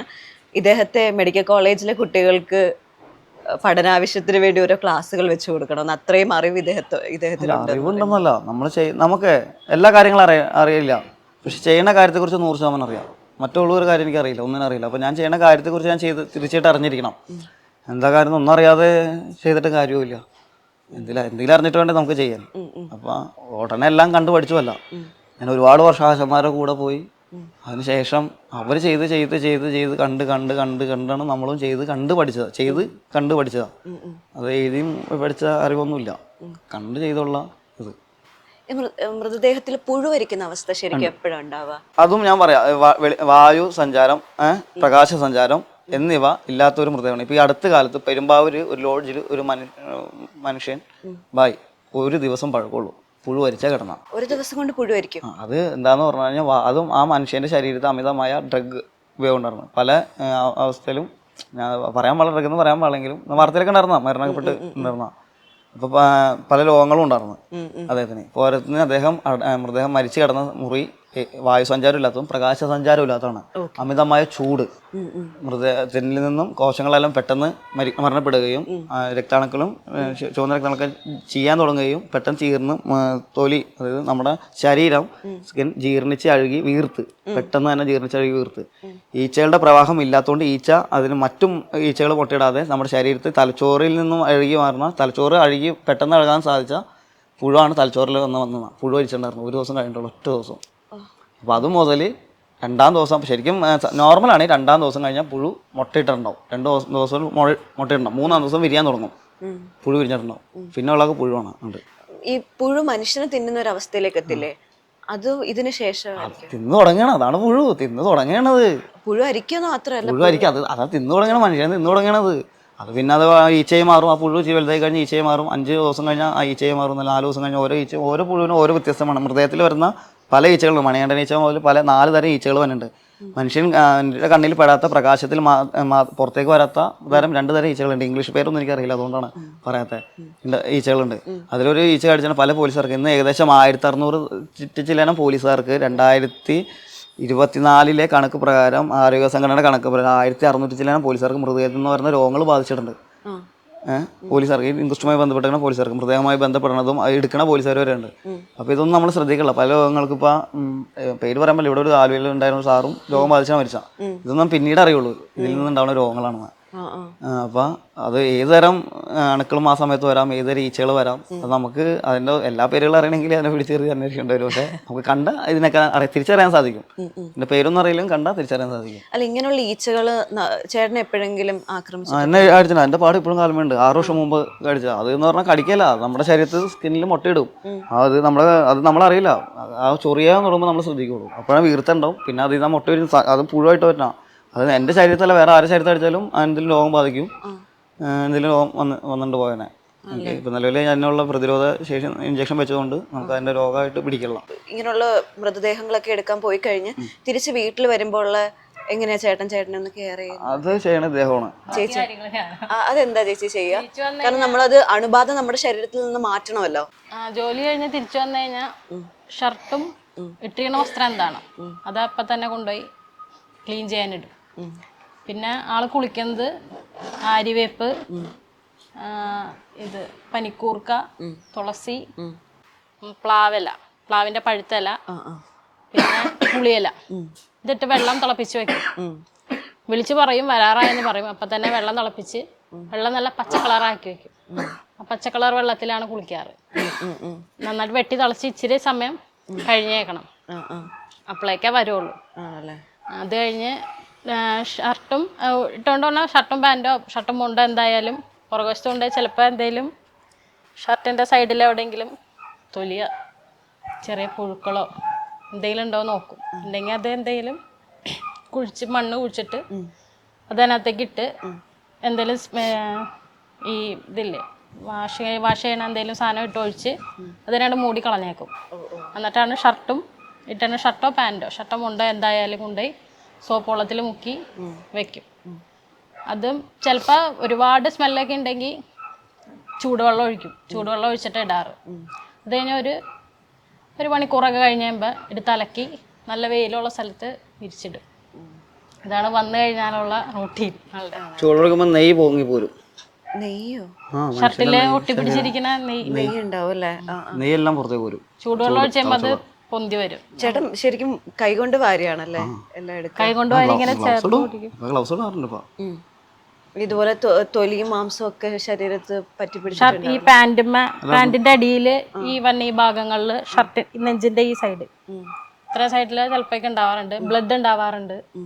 അപ്പൊ അതൊക്കെ ചൂടുവെള്ളം ഒഴിച്ച് കഴിയുമ്പോ നെയ്ക്കുണ്ടെങ്കിൽ പൊന്തി പോകുന്നുള്ളൂ. ചേച്ചിക്ക് എപ്പോഴെങ്കിലും ഇത്രയും കഷ്ടപ്പാട് കാണുമ്പോ ചേട്ടാ പോണ്ട എന്ന് പറയാൻ തോന്നിയിട്ടുണ്ട്? പോണ്ട ഞാൻ പറഞ്ഞിട്ടില്ല. എൻ്റെ ഇഷ്ടങ്ങളെ എതിർക്കാറുമില്ല, ചേട്ടൻ്റെ ഇഷ്ടങ്ങളെ ഞാനും എതിർത്തിട്ടില്ല. ഇപ്പം എൻ്റെ വിശ്വാസങ്ങളെ ഒന്നും എതിർക്കാനോ ചോദ്യം ചെയ്യാനോ വന്നിട്ടില്ല. ഞാൻ അതുപോലെ തിരിച്ചു ഒരു ഇഷ്ടങ്ങളെ ഞാൻ ചോദ്യം ചെയ്തിട്ടില്ല. ഇഷ്ടമുള്ള ജോലിക്ക്, ഇഷ്ടത്തോടെ ചെയ്യണ ജോലിക്ക് ഞാൻ തടസ്സം പറയാം. നമ്മൾ ഭാര്യമാരെ സംബന്ധിച്ച് നമ്മുടെ ഭർത്താക്കന്മാരെ സമൂഹം അംഗീകരിക്കണം എന്നുള്ളൊരു അതിയായ ആഗ്രഹം നമുക്ക് എപ്പോഴും ഉണ്ടാവില്ല. അംഗീകരിച്ചില്ലെങ്കിലും അവഗണിക്കരുത് എന്നുള്ളൊരു ആഗ്രഹം ഉണ്ടാവില്ലേ? അങ്ങനെ എപ്പോഴെങ്കിലും ഒരു ഭയങ്കര വിഷമമുള്ള അവഗണിക്കാൻ വന്നതിന് മുമ്പ് ഒരുപാട് പേര് തരം താഴ്ത്തിയിട്ടുണ്ടാവും. ഞാൻ വന്നതിന് ശേഷം ആരും ഒന്നും പറഞ്ഞിട്ടില്ല. ചോദിച്ചാൽ അവരെന്നോട് പറഞ്ഞാൽ ഞാൻ തിരിച്ച് നല്ല മറുപടി പറയുകയും ചെയ്യും. അവരാരും അന്വേഷിക്കേണ്ട കാര്യമില്ല, എൻ്റെ കെട്ടിയോനെ ഞാൻ അന്വേഷിച്ചാൽ പോരെ. എനിക്കില്ലാത്ത അപമാനവും വേദനയൊന്നും വേറെ ആർക്കും വേണ്ടല്ലോ. അങ്ങനെ മാസമായിട്ട് മറുപടി കൊടുത്തിട്ടുണ്ട് ആൾക്കാർക്ക്. എന്നോട് ചോദിച്ചോട് ഞാൻ പറഞ്ഞിട്ടുണ്ട്. പിന്തിരിപ്പിക്കാൻ ശ്രമിച്ചിട്ടുണ്ടോ ഈ ബന്ധത്തിൽ നിന്ന്? പിന്തിരിപ്പിക്കാൻ ഒരുപാട് പേര് പറഞ്ഞിട്ടുണ്ട്, നീ എന്തിനാ ഇങ്ങനെ ഒരാളുടെ കൂടെ ജീവിക്കണേന്ന്. എൻ്റെ ഇഷ്ടമല്ല ജീവിക്കുന്നത്. എന്നെ ഹാപ്പി ആയിട്ട് നോക്കണ്ടോ, എനിക്കത് പോരെ. അത് ശരിയാണ് ചേച്ചി. എന്നെയും മോനെയും അച്ഛനും അമ്മേനെ ഹാപ്പി ആയിട്ട് നോക്കണ്ട്. ഇത് ഫുള്ള് എനിക്ക് എന്റെ ജീവിതത്തിൽ വേറെ ഒന്നും വേണമെന്നില്ല. അല്ലേ ചേട്ടാ, ഭാര്യ ചേട്ടനെ പറ്റി ഇങ്ങനെ പറയും, ചേട്ടൻ ഇങ്ങനെ നിർവൃതി കൊണ്ടിങ്ങനെ നിൽക്കുകയാണല്ലേ. ഇവിടെ ഒരാള് കുറെ നേരമായിട്ട് കതവ് അടയ്ക്കുന്നു, കതവ് തുറക്കുന്നു. ആരത്? അദ്ദേഹത്തിന്റെ ഇഷ്ടങ്ങളിൽ നമ്മൾ തടസ്സമല്ല, വേണ്ടെന്നും പറഞ്ഞിട്ടില്ല. എന്താണെങ്കിലും അദ്ദേഹത്തിന്റെ ഇഷ്ടത്തിൽ ജീവിച്ച് ഇഷ്ടത്തിൽ വളർന്ന് ഇഷ്ടം ചെയ്യണ്, തടസ്സം നല്ല പരസ്പരം. ഇപ്പോഴും ഞാൻ എന്റെ വീട്ടിൽ എങ്ങനെ ജീവിച്ചോ അതുപോലെ തന്നെ ഇവിടെ. ഇതിന് മുമ്പുള്ളൊരു ജീവിതത്തെ പറ്റി ഇപ്പൊ ചേച്ചിയാണെങ്കിലും പറഞ്ഞിട്ടുണ്ട്. ആ ജീവിതം എങ്ങനെയായിരുന്നു ശരിക്കും? കുറച്ചും കൂടി അപമാനം നിറഞ്ഞതായിരുന്നു. കുറച്ചും ഉണ്ടാവുമല്ലോ, എന്തായാലും ഉണ്ടാവും. ഇപ്പൊ ഈ സമൂഹ മാധ്യമങ്ങളൊക്കെ വന്നേ പിന്നല്ലേ നമ്മൾ അപമാനമൊക്കെ കുറെ കുറഞ്ഞത്, എല്ലാവരും അറിഞ്ഞു തുടങ്ങി. ഇത് അല്ലാതെ ഈ നാട് മാത്രമല്ലേ അറിയണുള്ളൂ. അവിടെ കണ്ടു വളർന്നവരൊന്നും മാറ്റൂല. അതിപ്പോ എന്ത് തന്നെ വന്നാലും അടിയുറച്ച വിശ്വാസം ആരും മനസ്സിൽ നിന്നും മാറില്ല. അത് ഇപ്പൊ പ്രേതത്തിന്റെ ആണെങ്കിലും ഭൂതത്തിന്റെ ആണെങ്കിലും ദൈവത്തിന്റെ ആണെങ്കിലും ഒരു വിശ്വാസം ഒരാളുടെ മനസ്സിൽ അടിയുറച്ചിട്ടുണ്ടെങ്കിൽ അത് മാറ്റിയെടുക്കാൻ മറ്റൊരാൾക്ക് സാധിക്കുമെന്ന് എനിക്ക് തോന്നുന്നില്ല. സമൂഹത്തിന് മുന്നിൽ ഒരു വിശ്വാസത്തിൽ ജീവിക്കണവരാണ് അവരവരുടേതായ വിശ്വാസം, എല്ലാവർക്കും അവരുടേതായ വിശ്വാസം. ഈ അപമാനം പ്രചോദനമാകുമെന്ന് കേട്ടിട്ടുണ്ട്. അങ്ങനെ മനസ്സിൽ ഒരു അപമാനം കൊണ്ട് ഇനി ജീവിച്ച് കാണിക്കണം ഉണ്ടായ ഒരു ഇൻസിഡന്റ് എന്തെങ്കിലും ഉണ്ടോ? എപ്പോഴും ആ ഒരു അപമാനമാണ് നീറിപ്പുകഞ്ഞാണ് ഞാൻ ജീവിക്കുന്നത് എന്നുള്ളൊരു ഇതിൽ. ജീവിതത്തെ കുറിച്ച് മുന്നോട്ട് എനിക്ക് ഇപ്പോഴും വലിയ ധാരണ. എനിക്ക് ഞാൻ പിന്നോട്ട് നോക്കുമ്പോൾ ഞാൻ വന്ന വഴികൾ കാണാറുണ്ട്. മുന്നോട്ട് നോക്കുമ്പോൾ എപ്പോഴെങ്കിലും വീഴുന്ന ഒരു പറമ്പ കാണാറുള്ളൂ മുന്നിൽ. ആഗ്രഹവും മോഹവും സ്വപ്നവും പ്രതീക്ഷകളൊന്നും ഇതുവരെ ഈ നിമിഷമായിട്ടും വന്നില്ല. ആഗ്രഹിച്ചിട്ട് ഉണ്ടെന്ന് പറഞ്ഞാൽ ഒരു ശ്മശാനമാണ്, അത് ആഗ്രഹമുണ്ട്. അതല്ലാതെ മറ്റൊരു ജീവിതം നമ്മളെല്ലാവരും ജീവിക്കാൻ ആഗ്രഹിക്കുന്ന എന്തെങ്കിലുമൊക്കെ നേടാനായിരിക്കും. എനിക്ക് നേടാൻ ആ ശ്മശാനമുള്ള നേടാൻ ആഗ്രഹമുള്ളൂ. പിന്നെ മറ്റൊന്ന് പറയാനായിട്ട് ആഗ്രഹിക്കുന്നില്ല. അല്ല, അപമാനം ഉണ്ടായ അപമാനങ്ങളിൽ ഏറ്റവും വിഷമം ഉണ്ടാക്കിയത് എന്തായാലും അതെല്ലാം ഉണ്ടാവും.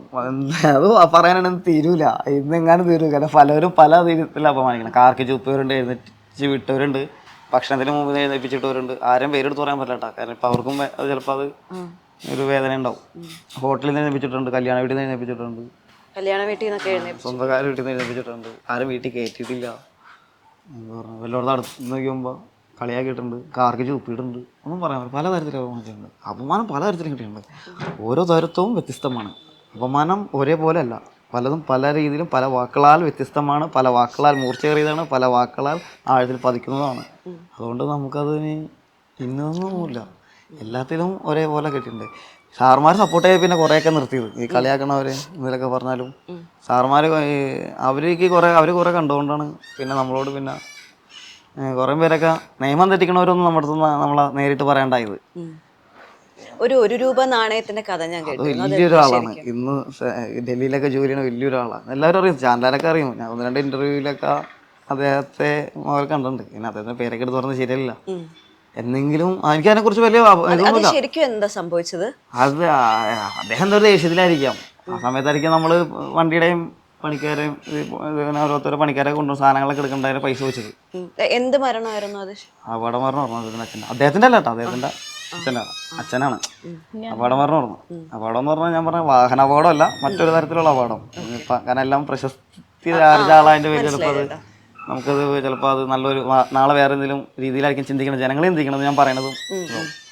അപ്പം അങ്ങനെ ആളും പിടിയോടുള്ളായിരുന്നു. അപ്പോൾ പോലീസ് അദ്ദേഹം ആലുവ പോലീസും പറഞ്ഞ് എന്തെങ്കിലും കൊടുക്കാൻ പറഞ്ഞപ്പോൾ പൈസ പോലീസ് ആവശ്യപ്പെട്ടതെന്ന് പറഞ്ഞ് പുള്ളി SP വിളിച്ചു പറഞ്ഞു. അങ്ങനെ അത് ഭയങ്കര പ്രശ്നമായി. പിന്നെ അത് കൂട്ടി. പിന്നെ അന്ന് സാർമാരൊക്കെ ഹെൽപ്പ് ചെയ്തട്ടാ, എല്ലാവരും പിരിവിട്ടു, എല്ലാ സാർമാരും. അത് പുള്ളി അത് പറഞ്ഞിട്ട് തന്നെ മോർച്ചറിൽ എല്ലാവരും ഉണ്ടായിരുന്നു.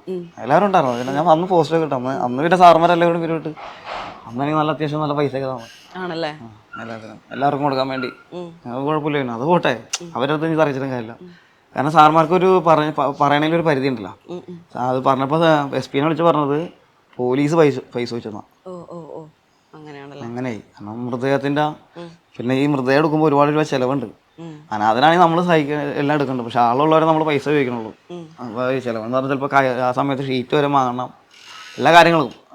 ഒരു ദിവസം കിറ്റക്സിലൊരു ഉദ്യോഗസ്ഥൻ മഹിളാലയം പാലത്തിൻ്റെ അത് കഴിഞ്ഞിട്ട് മാറമ്പള്ളിയാണ് അവിടെ കണ്ട ഒരു മൃതദേഹം എടുത്താ. അന്ന് 4 ബെൽറ്റ് വേണ്ടി വന്നു. ആ ഹൈറ്റ് പൊക്കി കയറണം പുഴയിൽ നിന്ന്. ബെൽറ്റ് ഇട്ടല്ലേ? ബെൽറ്റ് ഇടാണ്ട്, കാരണം ഞാനും പുഴയിൽ മൃതദേഹമായിട്ടൊക്കെ പുറത്ത് ഇവരാരും മൃതദേഹത്തിൽ പിടിക്കൂല. ബെൽറ്റ് ഇട്ട് കയറിട്ട് കൊടുത്തല്ലേ കൂടിക്കണോ പിടിക്കുള്ളൂ, അല്ലാണ്ട് മൃതദേഹത്തിൽ പിടിക്കാൻ ആരെയും പറ്റൊന്നുമില്ല.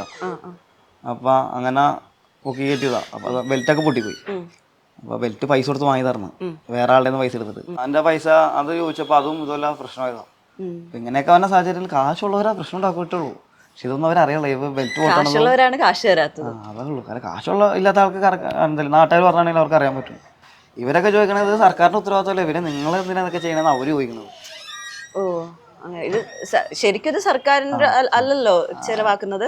ചെലവാക്കുന്ന സർക്കാരല്ല. ഇപ്പം ഇത് 1-2 സ്ഥലങ്ങൾ ഒഴികെ ബാക്കി ഇപ്പം എല്ലാം കഴിഞ്ഞതിന് ശേഷം പോലീസ് പൈസ കൊടുത്ത് അവർക്ക് ചിലവായ പൈസ ബില്ല് കൊടുത്ത് മാസങ്ങൾ കാത്തിക്കണം പോലീസുകാർക്ക് പൈസ ഇടണമെങ്കിൽ പഞ്ചായത്ത്. കാരണം മൃതദേഹത്തിൻ്റെ ഫണ്ട് ഒരു പഞ്ചായത്ത് തലത്തിൽ മൃതദേഹത്തിൻ്റെ ഫണ്ട് ഒരു ഏകദേശം ഒരു 10 രൂപ 12 രൂപ ഉണ്ടെന്ന് ചെന്നത് ഒച്ചയിരിക്കും. പഞ്ചായത്ത് തലത്തിൽ 10-12,000 രൂപ എടുത്തിട്ടുണ്ട്.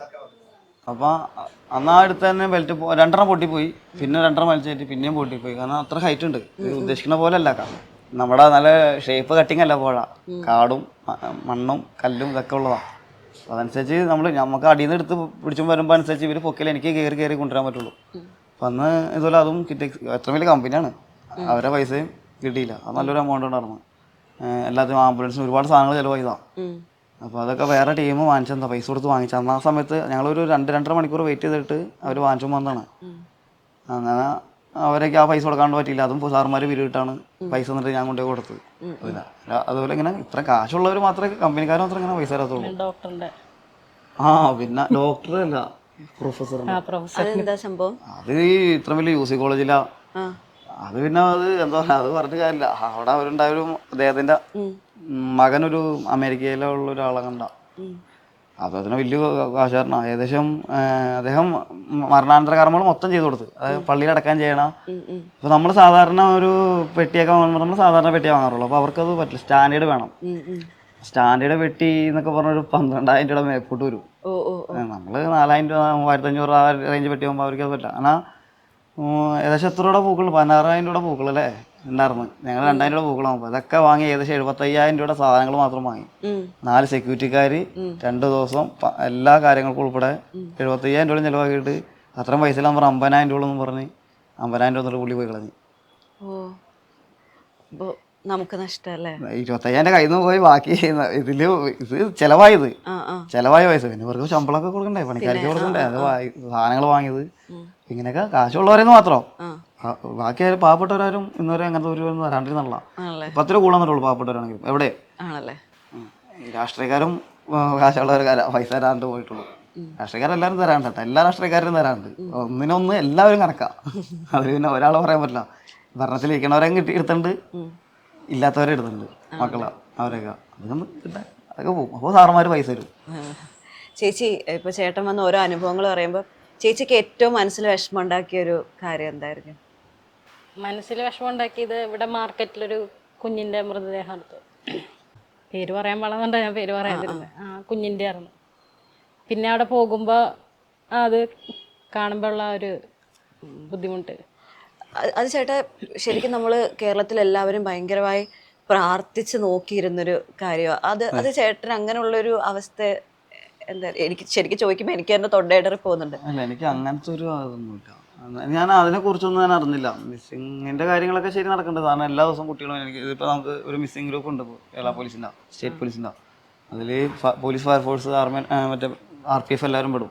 അപ്പോൾ അതിൽ പിള്ളേരാണെങ്കിലും ഇപ്പോൾ ഈ പ്രായത്തിലുള്ളവരും ദിനചര്യ വന്നുണ്ട്. പക്ഷെ അതിലെനിക്കൊന്നും ഇല്ല. മൃതദേഹം വരുമ്പോൾ വേറൊരു ഇതാണ്. എന്താ പറയുക, വലിച്ച് ജോലി ചെയ്ത് അതിൽ കുറേ പേര് മുതലാക്കി. അത് മാത്രമേ നമുക്കൊരു ദേഷ്യമുള്ളൂ ആ മൃതദേഹത്തിൽ. രാഷ്ട്രീയവും അത് കഴിഞ്ഞിട്ട് അടക്കം ചെയ്യാൻ പോണ സമയത്ത് പോസ്റ്റ്മോർട്ടം ചെയ്യണവരാരും ഉണ്ടായില്ല മൃതദേഹത്തിൻ്റെ കൂടെ. ചെയ്ത് കഴിഞ്ഞ് മെയിൻ വാതിൽ കളമശ്ശേരി തുറന്നപ്പോൾ പിന്നെ സമസ്ത ആൾക്കാരുമായി. പിന്നീട് അതിനെ കാണിച്ചാൽ പെട്ടിയുടെ കാശ് വെച്ച് വിളിച്ചത്. പിന്നെ പെട്ടി 1 അല്ല 3 പെട്ടി, അതൊക്കെ കുറേ പ്രശ്നങ്ങൾ ഇതിൻ്റെ ഒക്കെ ഇടയില്ല. ഇതാ ജനങ്ങളറിയാത്ത കുറേ കാര്യങ്ങളുണ്ടായിരുന്നു. ആ കൊച്ചിനെ പെട്ടി വാങ്ങിയത് നമ്മളാണ് എല്ലാം അളവൊക്കെ പറഞ്ഞ് ആദ്യം ഒരു പെട്ടി അറേഞ്ച് ചെയ്ത് വെച്ചിട്ടുണ്ടായിരുന്നു. അപ്പോൾ ഇവരെ ഇഷ്ടത്തിനൊക്കെ പോയി വേറെ പെട്ടിയൊക്കെ വാങ്ങി, അതും കൊടുത്തിട്ട് വേറെ പെട്ടി വാങ്ങി. പക്ഷേ പോയ പെട്ടിയൊക്കെ എൻ്റെ പേരിലാണ് വന്നത്. ഞാൻ പറഞ്ഞു ഏൽപ്പിച്ചിട്ടുണ്ടായിരുന്നില്ല. അത് പിന്നെ വിളിച്ച് ക്ലിയർ ഒക്കെ ചെയ്തത്, പഞ്ചായത്തുകാർ കൊടുത്തോളാന്നൊക്കെ പറഞ്ഞു. പിന്നെ ഞാൻ പറഞ്ഞു വിളിക്കില്ല ദൈവത്തോർത്ത്, ഇവനെ 3 പെട്ടി എന്ന് പറഞ്ഞാൽ നിസ്സാര പൈസ അല്ല. പിന്നെ അത് ഇല്ലാണ്ടായി, കുഴപ്പമില്ല. പിന്നെ കുറേ പേര് അത് കഴിഞ്ഞ് മുതലെടുത്ത്. അപ്പോൾ പിന്നെ ഉണ്ടായ പ്രശ്നങ്ങൾ നിങ്ങൾ മാധ്യമക്കാർ കണ്ടിട്ടുണ്ടാവില്ല, അടക്കം ചെയ്യണ സമയത്തും അവിടെ ഉണ്ടായതും ഒക്കെ വെറും. പക്ഷെ ആ സമയത്ത് ചേട്ടൻ മാത്രമേ ഉണ്ടായിരുന്നുള്ളൂ. എടുത്ത് പോസ്റ്റ്മോർട്ടം ചെയ്യണവരുണ്ട്, അതെല്ലായിടത്തും അങ്ങനെ ഉണ്ടാവുള്ളൂ, നമ്മളുണ്ടാവും. പിന്നെ ആൾക്കാരുണ്ടാവും. അതൊന്നും പറഞ്ഞില്ല, മുതലാക്കലാണുമ്പോൾ നമുക്ക് ദേഷ്യം തോന്നണം, അല്ലാണ്ട് വിഷമമല്ല. അതും ഈ ആവശ്യം കഴിഞ്ഞാൽ നമ്മള് കറിവേപ്പിലയുടെ വില അതെല്ലായിടത്തും ഉണ്ടല്ലോ. അത് ചെയ്യാതെ പോലീസ് മാത്രമേ ഉള്ളൂ. ആവശ്യം കഴിഞ്ഞത് വലിച്ചറിയാത്തവർ മാത്രമേ ഉള്ളൂ. ബാക്കിയെല്ലാവരും ആവശ്യം കഴിഞ്ഞാൽ പിന്നെ നമ്മുടെ ആവശ്യമില്ല. ഇവിടെ മൃതദേഹം പോസ്റ്റ്മോർട്ടം ചെയ്ത് കഴിഞ്ഞാൽ പിന്നെ മൃതദേഹത്തിന് ഈ പറഞ്ഞ മുൻ ഉണ്ടായ ദുർഗന്ധങ്ങളോ അത്രയധികം അതിൽ വന്നില്ല. അതിൽ ഒരു 20% വന്നുള്ളൂ.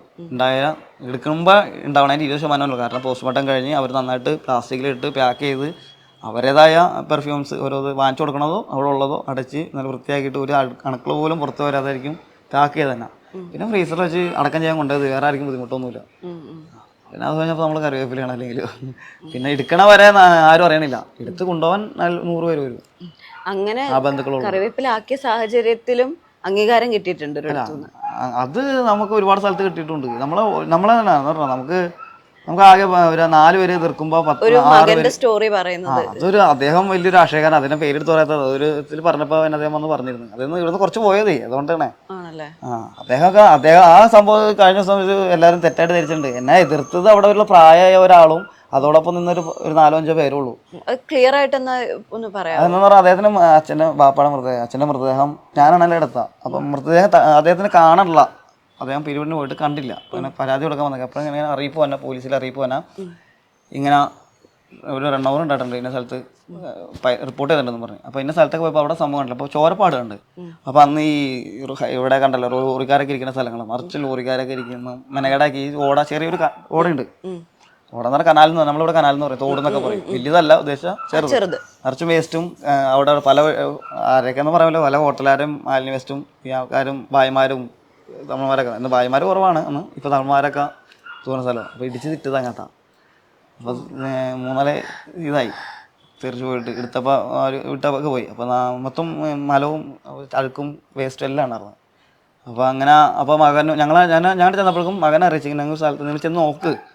ഞാൻ ഇല്ലെന്നല്ല, മകൻ വന്നപ്പോൾ ഞാൻ ഇരിക്കണൊക്കെ മകൻ വന്ന് കണ്ടുകൊണ്ടിരിക്കുക.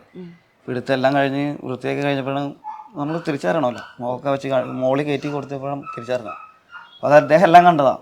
പിന്നെ അവിടുത്തെ നമ്മൾ മൃതദേഹം ഹോസ്പിറ്റലിൽ കൊണ്ട് അവിടെ വെച്ച് ഇൻക്വസ്റ്റ് ചെയ്യാൻ പറ്റാത്തതുകൊണ്ട്, കാരണം എന്തായാലും ഇതായി മകൻ തിരിച്ചു പറഞ്ഞുകൊണ്ട് സ്പോട്ട് ഇൻക്വസ്റ്റ് വേണമെന്നില്ല, വേറെ സംശയങ്ങളൊന്നുമില്ല. ട്രെയിൻ ഇടിച്ച് മരണപ്പെട്ടാണ്, മറ്റു സംശയങ്ങളോ കൊലപാതക സംശയങ്ങളും കാര്യങ്ങളൊന്നും ഇല്ലാത്തതുകൊണ്ട് സ്പോട്ട് ഇൻക്വസ്റ്റ് വേണം. നമുക്ക് മൃതദേഹം ഒന്നാമത്തെ പരമാവധി എന്താ പറയുക, മൃതദേഹം പറയാൻ പറ്റാത്ത രീതിയിൽ തന്നെ വികൃതമായി. പോരാത്തന്നെയും ദുർഗന്ധവും മാലിന്യത്തിൻ്റെയും ഇതത്തിൻ്റെ ഹോസ്പിറ്റലിൽ എത്തിച്ച് എല്ലാം കഴിഞ്ഞ് ഇൻക്വസ്റ്റൊക്കെ കഴിഞ്ഞ് ഇൻക്വസ്റ്റ് സമയത്ത് ഞാൻ എല്ലാം തുടച്ച് വൃത്തിയാക്കി. ഇൻക്വസ്റ്റ് സമയത്ത് നമുക്ക് അടയാളങ്ങളൊക്കെ ഉണ്ടാകുന്ന നോക്കണം. ഈ മാർക്ക് വരെ മറ്റേ ഐഡൻറ്റിറ്റി മാർക്ക്, കറുത്ത മാർക്ക്, കാക്കപ്പുള്ളി, ഇനി വേറെ വല്ല സ്റ്റിച്ച് ചെയ്ത പാട്, ഇതൊക്കെ ഓൾറെഡി എന്തെങ്കിലും തിരിച്ചറിയാൻ വേണമെന്നൊക്കെ ഉണ്ട്. അപ്പോൾ അതൊക്കെ തുടച്ച് ക്ലീൻ ചെയ്ത് അതിന് തിരിച്ച് പോസ്റ്റ്മോർട്ടം ചെയ്യാൻ ടേബിൾ വെച്ച് കൊടുക്കണം. ടേബിൾ വെച്ച് കൊടുത്ത് തിരിച്ച് പോസ്റ്റ്മോർട്ടമൊക്കെ കഴിഞ്ഞ് എല്ലാം കഴിഞ്ഞ് പിന്നെ അത് കഴിഞ്ഞ് ഇവർക്ക് അത് കഫൻ ചെയ്യാൻ പറ്റില്ല, തൈമാണ് ചെയ്യാൻ പറ്റുള്ളൂ. അപ്പം അങ്ങനെ തൈമൊക്കെ ചെയ്ത് കഴിഞ്ഞ് നമ്മൾ ആംബുലൻസ് തന്നെ ആയിരുന്നു, നമ്മുടെ വണ്ടി തന്നെ കയറ്റി അത് അടക്കം ചെയ്യാൻ വേണ്ടി അതിൻ്റെ സ്ഥലത്തേക്ക് കൊണ്ടുപോയി. അതും എടുത്ത സ്ഥലം പറയാനുള്ള ആ ഒരു, കാരണം ആ ഒരു സമൂഹം മൊത്തമില്ല നമ്മൾ ചെയ്തിട്ടുള്ള. അതുകൊണ്ട് അവിടെ കൊണ്ടുപോയി അടക്കം ചെയ്യുന്നതായിട്ട് ഈ മൃതദേഹം സ്ട്രെച്ചർ ചെയ്യുന്ന അവർ ട്രെയിലേക്ക് വെച്ച് കൊടുക്കണം, എടുത്തു കൊടുക്കണം. അപ്പോൾ നമ്മൾ മൃതദേഹം അതായത് അവരേതായ എല്ലാവരും പലതരം വിശ്വാസം. അപ്പോൾ ആംബുലൻസിലെ ട്രെയിന്ന് നമ്മൾ ഇവരെ അലൂമിനിയത്തിൻ്റെ ട്രേ കൊണ്ടുവരും. അപ്പം മൃതദേഹമാണ് സാധാരണ നമ്മൾ സ്ട്രെച്ചർ വലിച്ചിട്ട് അവരാണ് സാധാരണ അവരെ കൊണ്ട് വെപ്പിക്കാറ്. ഇതിപ്പോൾ ഇങ്ങനെ ആകുമ്പോൾ നമ്മളാണ് എടുക്കണം, സൂക്ഷിച്ചെടുത്തില്ലെങ്കിലും ഇങ്ങനെ ഞങ്ങളത് ചിലവർ പറയാൻ പാടില്ല. ഇപ്പോഴത്തെ സാഹചര്യത്തിൽ നമ്മുടെ ഇപ്പോഴത്തെ സർക്കാരിൻ്റെ കയ്യിൽ അതിന് വേണ്ട സജ്ജീകരണം ഇല്ലാത്തതുകൊണ്ട് ചില മൃതങ്ങൾ 200 മൃതങ്ങൾ ഒന്നാലും തക്കാളി പെട്ടിയോ അതിൻ്റെ പലക അങ്ങനെയുള്ള കട്ടി കുറഞ്ഞ ഉദാഹരണം പറഞ്ഞാണ്. അത് ആ സമയത്ത് പട്ടി പറഞ്ഞ പലകകളിലൊക്കെ വെച്ചിട്ടാണ് ഓരോ അവയവങ്ങളും നമ്മൾ വിട്ടുപോയതൊക്കെ ചേർത്ത് വെച്ച് കെട്ടണം. തുന്നി ചേർക്കാൻ പറ്റൂല. വിട്ടുപോയത് അതേപോലെ നമ്മൾ കട്ട് ചെയ്തെടുക്കണതല്ലല്ലോ, അരഞ്ഞു പോകണമല്ല. അപ്പോൾ അതായത് വ്യത്യാസം ഉണ്ടാവും. അപ്പോൾ അങ്ങനെയൊക്കെയാണ് നമ്മളൊരു കാലും നടുവൊക്കെ ഉണ്ടാക്കി വെക്കണതൊക്കെ. അപ്പോൾ അത് മര്യാദക്ക് നമ്മൾ പിടിച്ചില്ലെങ്കിൽ അത് ചിലപ്പോൾ വിട്ടുപോകും. പ്ലാസ്റ്റിക് ഇതിനെ കൊണ്ട് കീറും, രക്തം വരും. അപ്പോൾ നമ്മൾ അതനുസരിച്ച് നമ്മൾ എടുക്കണം ഉദ്ദേശിച്ചത്, ഞാൻ അത് ഉദ്ദേശിച്ചാണ് എടുത്തു പോയപ്പോൾ അതിലൊരു പ്രായം ഒരു അദ്ദേഹം പറഞ്ഞു ഇനി പറയല്ല എന്തായാലും, കാരണം യാതൊരു തെറ്റടി എന്തൊക്കെയാണ്. അപ്പോൾ അവർ തുടരുത്, കാഫറുകൾ തുടരുതെന്ന് പറഞ്ഞു അദ്ദേഹം പറഞ്ഞു. ഇനി മൈതുമ്പോൾ തുടരണ്ട, ഞങ്ങളെടുത്തോളാം എന്ന് പറഞ്ഞു. അപ്പം നിന്നപ്പോൾ ആ മകൻ ചോദിച്ചു എന്താന്ന് ചോദിച്ചു. അപ്പോൾ ആയിക്കാട് കൂടെ നിന്ന കുറച്ച് വലിയ ആൾക്കാർ അറിവുള്ള മതത്തെക്കുറിച്ച് ജ്ഞാനമുള്ളവർ പറഞ്ഞ് അതങ്ങനെയാണ് തുടങ്ങുള്ള മറ്റെന്തോ അതൊക്കെ ഉണ്ട് തുടങ്ങിയിട്ടുണ്ടെന്ന് പറഞ്ഞു. അപ്പോൾ ആ മകൻ ചൂടായി. മകൻ്റെ കൂടെ കുറേ ചേട്ടന്മാരും ഉണ്ടായിരുന്നു. മകനാണ് ചൂടായ, മകൻ കുറേ ചൂടായി. അവൻ പറഞ്ഞു ഈ കാഫറല്ലേ ഉണ്ടായുള്ളൂ ഇത്ര നേരം എൻ്റെ പാപ്പാനെ എടുക്കാൻ, ഈ കാഫറേ ഉണ്ടായുള്ളൂ ഞാൻ കണ്ടപ്പോൾ എൻ്റെ പാപ്പയുടെ തീട്ടം മാറ്റിയേക്കളെ, നിങ്ങളാരും കണ്ടില്ല, ഈ കാഫറേ ഉണ്ടായുള്ളൂ എല്ലാ കാര്യത്തിൻ്റെ പാപ്പനെ ഇവിടെ എത്തിക്കാൻ, ഈ കാഫർ കാരണം എൻ്റെ പാപ്പനെ എനിക്ക് ഇപ്പോൾ ഇങ്ങനെ കിട്ടിയ പുള്ളി തുടങ്ങി ഇമോഷണലായി. അപ്പോൾ അദ്ദേഹത്തിന് കൂടെ നിൽക്കാൻ കുറേ പേരുണ്ടായിരുന്നു. പക്ഷേ ഇവരെ കൂടെ ആളുണ്ട്, എതിർക്കാൻ ആളുണ്ടാവും. പക്ഷേ ഭൂരിപക്ഷം ഈ മകൻ്റെ കൂടെ അതിൻ്റെ പേരിൽ അദ്ദേഹത്തിൻ്റെ വാക്കുകൾ അവിടെ വില പോയി. അങ്ങനെ അദ്ദേഹത്തിൻ്റെ കൂട്ടുകാരൊക്കെ പറഞ്ഞ് താൻ തന്നെ വെച്ചത് ഇത്ര നാളും അവരെ കൊണ്ടുപോയി ചരിച്ച് കിടത്തണം, അപ്പോൾ ഇനി താൻ തന്നെ വെച്ചത് എന്ന് പറഞ്ഞു എന്നെ ഇറക്കി കുഴിയിലിറക്കി. ആദ്യത്തെ 2 തട്ടുണ്ട് ഒരു കുഴി, അവരെ കബറിടം എന്ന് പറഞ്ഞു കഴിഞ്ഞാൽ പലക വെക്കാൻ വേണ്ടി ഒരു 1.5-2 അടിക്ക് മേളിലേക്ക് കുത്തിയിട്ട് വീതി കുറഞ്ഞ് കുത്തിയിട്ട് അതിൻ്റെ മേളിൽ പലക വെച്ചിട്ട് പിന്നെ അങ്ങനെയാണ് പോകണം. അവിടെ ഇറക്കി നിർത്തിയിട്ട് മയത്തിനെ കാൽഭാഗത്ത് പിടിച്ച് കമ്പളത്തേക്ക് എടുത്ത് പിന്നെ അവരുടെ മതവിചാരം വരെ അത് എന്നെ കൂടെ എല്ലാം ചെയ്യിപ്പിച്ച് 3 പിടി മണ്ണിടി വെച്ചിട്ടാണ് ആ മനുഷ്യൻ വിട്ടത്. വലിയൊരു നേതാവാണ് രാഷ്ട്രീയത്തിൻ്റെ, ഇപ്പോൾ എന്തോ നിരോധിക്കപ്പെട്ട സംഘടനയുടെ എന്തോ ഒരു നേതാവാണ് ഏതോ സംഘടനയുടെ നേതാവാണ്, രാഷ്ട്രീയ നേതാവാണ്, നല്ല മനുഷ്യനാണ്. രാഷ്ട്രീയം കൊണ്ട് വേറെ ആണെങ്കിലും മനസ്സുകൊണ്ട് നല്ല മനുഷ്യനാണ്. അപ്പോൾ ഞാൻ നല്ല രാഷ്ട്രീയക്കാരനെ കണ്ടത് അദ്ദേഹത്തിന്. ഇപ്പോൾ രാഷ്ട്രീയക്കാരൻ എന്ന് പറഞ്ഞാൽ കുറേ രാഷ്ട്രീയക്കാരൊക്കെ പൈസ കണ്ട് തരാനുള്ളതുകൊണ്ട് പറ്റിച്ചു പോയതുകൊണ്ട് പിന്നെ അവിടെ രാഷ്ട്രീയമല്ലല്ലോ, അല്ല അതല്ല രാഷ്ട്രീയക്കാരനാണ്. അപ്പോൾ പല രാഷ്ട്രീയത്തിലും നല്ല മനുഷ്യനായിട്ട് മാറിയത് അത് മനുഷ്യനാണ്. അദ്ദേഹം എല്ലാം കണ്ടുകൊണ്ട് കാണാത്തവർക്ക് ഇതറിയില്ല. കാണാത്തവർക്ക് എന്ത് ചെയ്യുന്നു, അവിടെ നിന്നവർക്ക് അറിയില്ല എന്താ ചെയ്തായിരുന്നു. അവർ നോക്കുമ്പോൾ ഒരു മയ്യത്ത് മാത്രമേ ഉള്ളൂ, അതിൽ ട്രെയിൻ ഇടിച്ച് മരണപ്പെട്ട മയ്യത്ത്. ആ മയ്യത്തിന് എങ്ങനെയാണെന്ന് തൈമം ചെയ്തവർക്കേ അറിയുള്ളൂ ആ മയ്യത്ത് എങ്ങനെയാണെന്ന്. അല്ലെങ്കിൽ കഫൻ ചെയ്തവർക്കോ അല്ലെങ്കിൽ പോസ്റ്റ്മോർട്ടം ചെയ്തവർക്കോ അല്ലെങ്കിൽ എടുത്തായിരിക്കോ ആ മകനോ മറ്റൊരു ഭാഗത്തിൻ്റെ ബന്ധുക്കൾക്കോ മറ്റൊരു ആൾക്കാർക്കോ കാണാത്തവർക്ക് അത് എന്താണെന്ന അവസ്ഥയൊന്നും അറിയില്ല. അതുകൊണ്ട് ആ മനുഷ്യൻ ഇമോഷണലായി. ശരിക്കും നമുക്കൊരു അതൊക്കെ ഒരു അഭിമാനമോ, അതിനും വലിയ അതും പിന്നെ നമ്മളെ ഭക്ഷണത്തിലും വലിയ ഹോട്ടലിൽ ഒരു വക്കീലുമാരോ വന്നിട്ട് എഴുന്നേപ്പിച്ചിടാൻ പറഞ്ഞു. അന്ന് ഇതുപോലെ മൃതദേഹം അന്ന് നമ്മുടെ ആയിട്ടാണ്, കാരണം പണി കഴിഞ്ഞ് വിശപ്പ് വന്നിട്ട് പണി കഴിച്ചിട്ട് വന്നതാ. എന്നാൽ സീനത്തിലേക്ക ആയൊക്കെ പറഞ്ഞ് ഇല്ല നീ എഴുന്നിട്ട് അപമാനമുള്ളവരെ എഴുന്നിട്ട് പോയിക്കോളാൻ പറഞ്ഞു വക്കീലിനോട്. ഇരുന്ന് കഴിച്ചിട്ട് പോയെന്ന് പറഞ്ഞു. അങ്ങനെ കുറേ നമ്മുടെ ജീവിതത്തിൽ നല്ലതൊക്കെ സംഭവിച്ചിട്ടുണ്ട്. പിന്നെ നല്ലത് 10% ഉള്ളെങ്കിലും 90% ചീത്തയായിട്ട് സംഭവിക്കുള്ളൂ. അപമാനിച്ചവരുടെ ശവം എടുക്കേണ്ടി മൃതദേഹം എടുത്താൽ അത് നമ്മുടെ വീടിനോട് തന്നെ. അത് 3-4 തവണ ഇപ്പം അത്യാവശ്യം പേരൊക്കെ പോയിട്ടുണ്ട്. ഒരു എല്ലാവരും അല്ലെങ്കിലും നമുക്ക് പോകേണ്ട സാഹചര്യം വന്നിട്ടുണ്ട്, എടുത്തിട്ടുണ്ട്. പിന്നെ തലക്കടിച്ച് വിട്ടിട്ടുണ്ട്, ശരിക്കും അടിച്ചു വിട്ടിട്ടുണ്ട്. തലക്കടി എന്ന് പറഞ്ഞാൽ 2-3 പേരെ ഒരുമിച്ച് കൊണ്ടുപോകും. നമ്മൾ എവിടെയെങ്കിലും ഇരിക്കുമ്പോഴേക്കും തലക്കടി ഇവിടെ നിന്ന് പോകണമെന്ന് പറഞ്ഞാൽ എനിക്ക് അടിക്കണം തലക്ക്. ആ ഗ്രൗണ്ടിൻ്റെ അവിടെ കുറ്റിയുണ്ട് ഞങ്ങളുടെ വീടിൻ്റെ അവിടെ. കുറ്റി എന്ന് പറഞ്ഞു കഴിഞ്ഞാൽ ഈ വാഹനങ്ങൾ കയറാതിരിക്കാൻ ചെറിയ കോൺക്രീറ്റ് കുറ്റികൾ ഇത്രയും പറ്റും. നമ്മളവിടെ വന്ന് എല്ലാവരും ഇരിക്കാറുണ്ട്. നമ്മളെന്തെങ്കിലും വന്ന് ഒരു ഒറ്റയ്ക്ക് വരില്ല, രാത്രി ഈ പറഞ്ഞാലും രാത്രി വരാറില്ല. രാത്രി നമ്മൾ എഴുന്നേറ്റ് നടക്കണമെന്ന് കണ്ടു കഴിഞ്ഞാൽ അവരാരെങ്കിലും 2 പേരും കൂട്ടിട്ട് അവർ മാറിക്കളയും. പക്ഷെ പകല് നമ്മളോട് എന്തും കാണാം. അതുകൊണ്ട് പിന്നെയാണ് ഈ പകല് സഞ്ചാരം നിർത്തിയത് കുറേ കാലഘട്ടം. ഒരുപാട് സംഭവങ്ങൾ ജീവിതത്തിൽ വെറുതെ തലക്കടിച്ചിട്ട് ആൾക്കാർ പോകും. അതൊക്കെ ചിലവരെ ഹോബിയാണ് ചിലവർക്ക്. അത് നമുക്ക് അവർക്ക് നമ്മളോട് അർപ്പാ, നമ്മളോട് ഇഷ്ടമല്ലായ്മ. ആ തലക്കടിച്ച് പോയാളുടെ മൃതദേഹം എടുക്കേണ്ട വന്നിട്ട് അത് എടുത്തിട്ടുണ്ട്. എന്നിട്ട് എന്ത് പറഞ്ഞു മൃതദേഹത്തോട്? ഞാനെല്ലാം ചോദിച്ചിട്ടുണ്ട്, അല്ലാണ്ട് എന്താ പറയാ, വേറെ ഒന്നുമില്ല. അത് എൻ്റെ എടുത്തത് അങ്ങനെ പറഞ്ഞ. പിന്നെ അത് വേറെ ഒരാളുടെ മകനെ തൂങ്ങിയിട്ട് ഞങ്ങൾ ആവശ്യം വീടിൻ്റെ പറഞ്ഞ പൊട്ട് കുറയിൽ മരത്തുമ്പോൾ തൂങ്ങി, അതും എടുത്തത്. അന്നും അദ്ദേഹം പിന്നെ കാണാറില്ല, പിന്നെ ഒന്നും പറയാറില്ല നേരിട്ട്. പിന്നീട് ഒന്നും പറഞ്ഞില്ലെങ്കിൽ കളിയാക്കി. ഇപ്പം ഞാൻ ഇടയ്ക്ക് ആരെയൊക്കെ ഉണ്ട്, ഇരുവരൊക്കെ ആരെങ്കിലും ഞാൻ പോണതിൻ്റെ വീടിലേ പോകും, മനക്കപ്പടിയിലേ പോകും, ആരെയൊക്കെ അവിടെ നിർത്തിയെങ്കിലും നമ്മളെ അതിൽ എന്തെങ്കിലും ഇനി പഴയ പോലെ എന്തെങ്കിലും മാറ്റം ഉണ്ടെന്നൊക്കെ അറിയാൻ വേണ്ടി പോകും. പക്ഷേ മുഖത്തോട്ടാരും അത്യാവശ്യം പെരുമാറുന്നവരുണ്ട്, അതായത് നമ്മൾ നല്ല രീതിയിൽ പെരുമാറുന്നവരുണ്ട്. ഈ അവിടുത്തെ ഇപ്പോൾ DSP സാറിൻ്റെ വീട്ടുകാരൊക്കെ നല്ല രീതിയിൽ പെരുമാറുന്നവരാണ്. CI നമ്മുടെ ലത്തീഫ് സാറിൻ്റെ കുടുംബം കണ്ടു കഴിഞ്ഞാലൊക്കെ നല്ല രീതിയിൽ നമ്മളോട് നല്ല രീതിയിലൊക്കെ പെരുമാറുന്നതാണ്. സാറുമാരെ കുടുംബമൊക്കെ നല്ല രീതിയിൽ പെരുമാറും. ചേട്ടന് ഇങ്ങനെയുള്ള അനുഭവങ്ങളൊക്കെ കേൾക്കുമ്പോൾ ചേച്ചിക്ക് എന്താ എപ്പോഴും തോന്നുക? ചിലപ്പോഴൊക്കെ സങ്കടം തോന്നാറുണ്ട് ഇങ്ങനെ എല്ലായിടത്തും അപമാനിച്ചു കഴിയുമ്പോൾ. പക്ഷെ ഇന്ന് അതോർത്ത് ഞാൻ അഭിമാനിക്കണമുണ്ട്. ഇന്ന് അതിനെക്കുറിച്ച് അഭിമാനം മാത്രമേ ഉള്ളൂ. ഇത് എല്ലാവരും ചെയ്യുന്ന ഒരു കാര്യമല്ലല്ലോ. വേണ്ടത്ര ഒരു അംഗീകാരം വേണം അങ്ങനെ ചിന്തിക്കാറുണ്ടോ? അംഗീകാരം കിട്ടണമെന്ന് ഇതുവരെ ആഗ്രഹിച്ചിട്ടില്ല. ഇല്ല. എനിക്ക് അംഗീകാരം മാത്രമേ ഉള്ളൂ.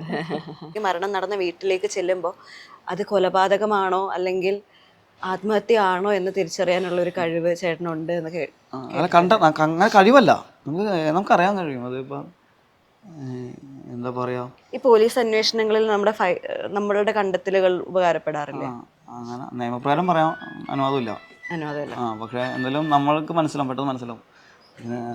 നിത്യ തൊഴിൽ അഭ്യാസം എന്ന് പറയുന്ന പോലെ കണ്ടാൽ മനസ്സിലാവും, പെട്ടെന്ന് മനസ്സിലാവും. അത് ഇപ്പം എങ്ങനെയൊക്കെ പോകുന്നല്ലോ ഒരു തെളിവ് ബാക്കി. അതുപോലെ ഈ പഠിച്ച് ബുക്കിൽ എഴുതിയ ഇതും രീതിയും മൃതദേഹത്തിൻ്റെ രീതിയൊക്കെ വ്യത്യാസമുണ്ട്. ബുക്കിൽ എഴുതിയത് പഠിച്ചത് 2-3 പേരുടെ ശാസ്ത്രജ്ഞന്മാരുടെ അറിവ് മാത്രമേ ഉള്ളൂ.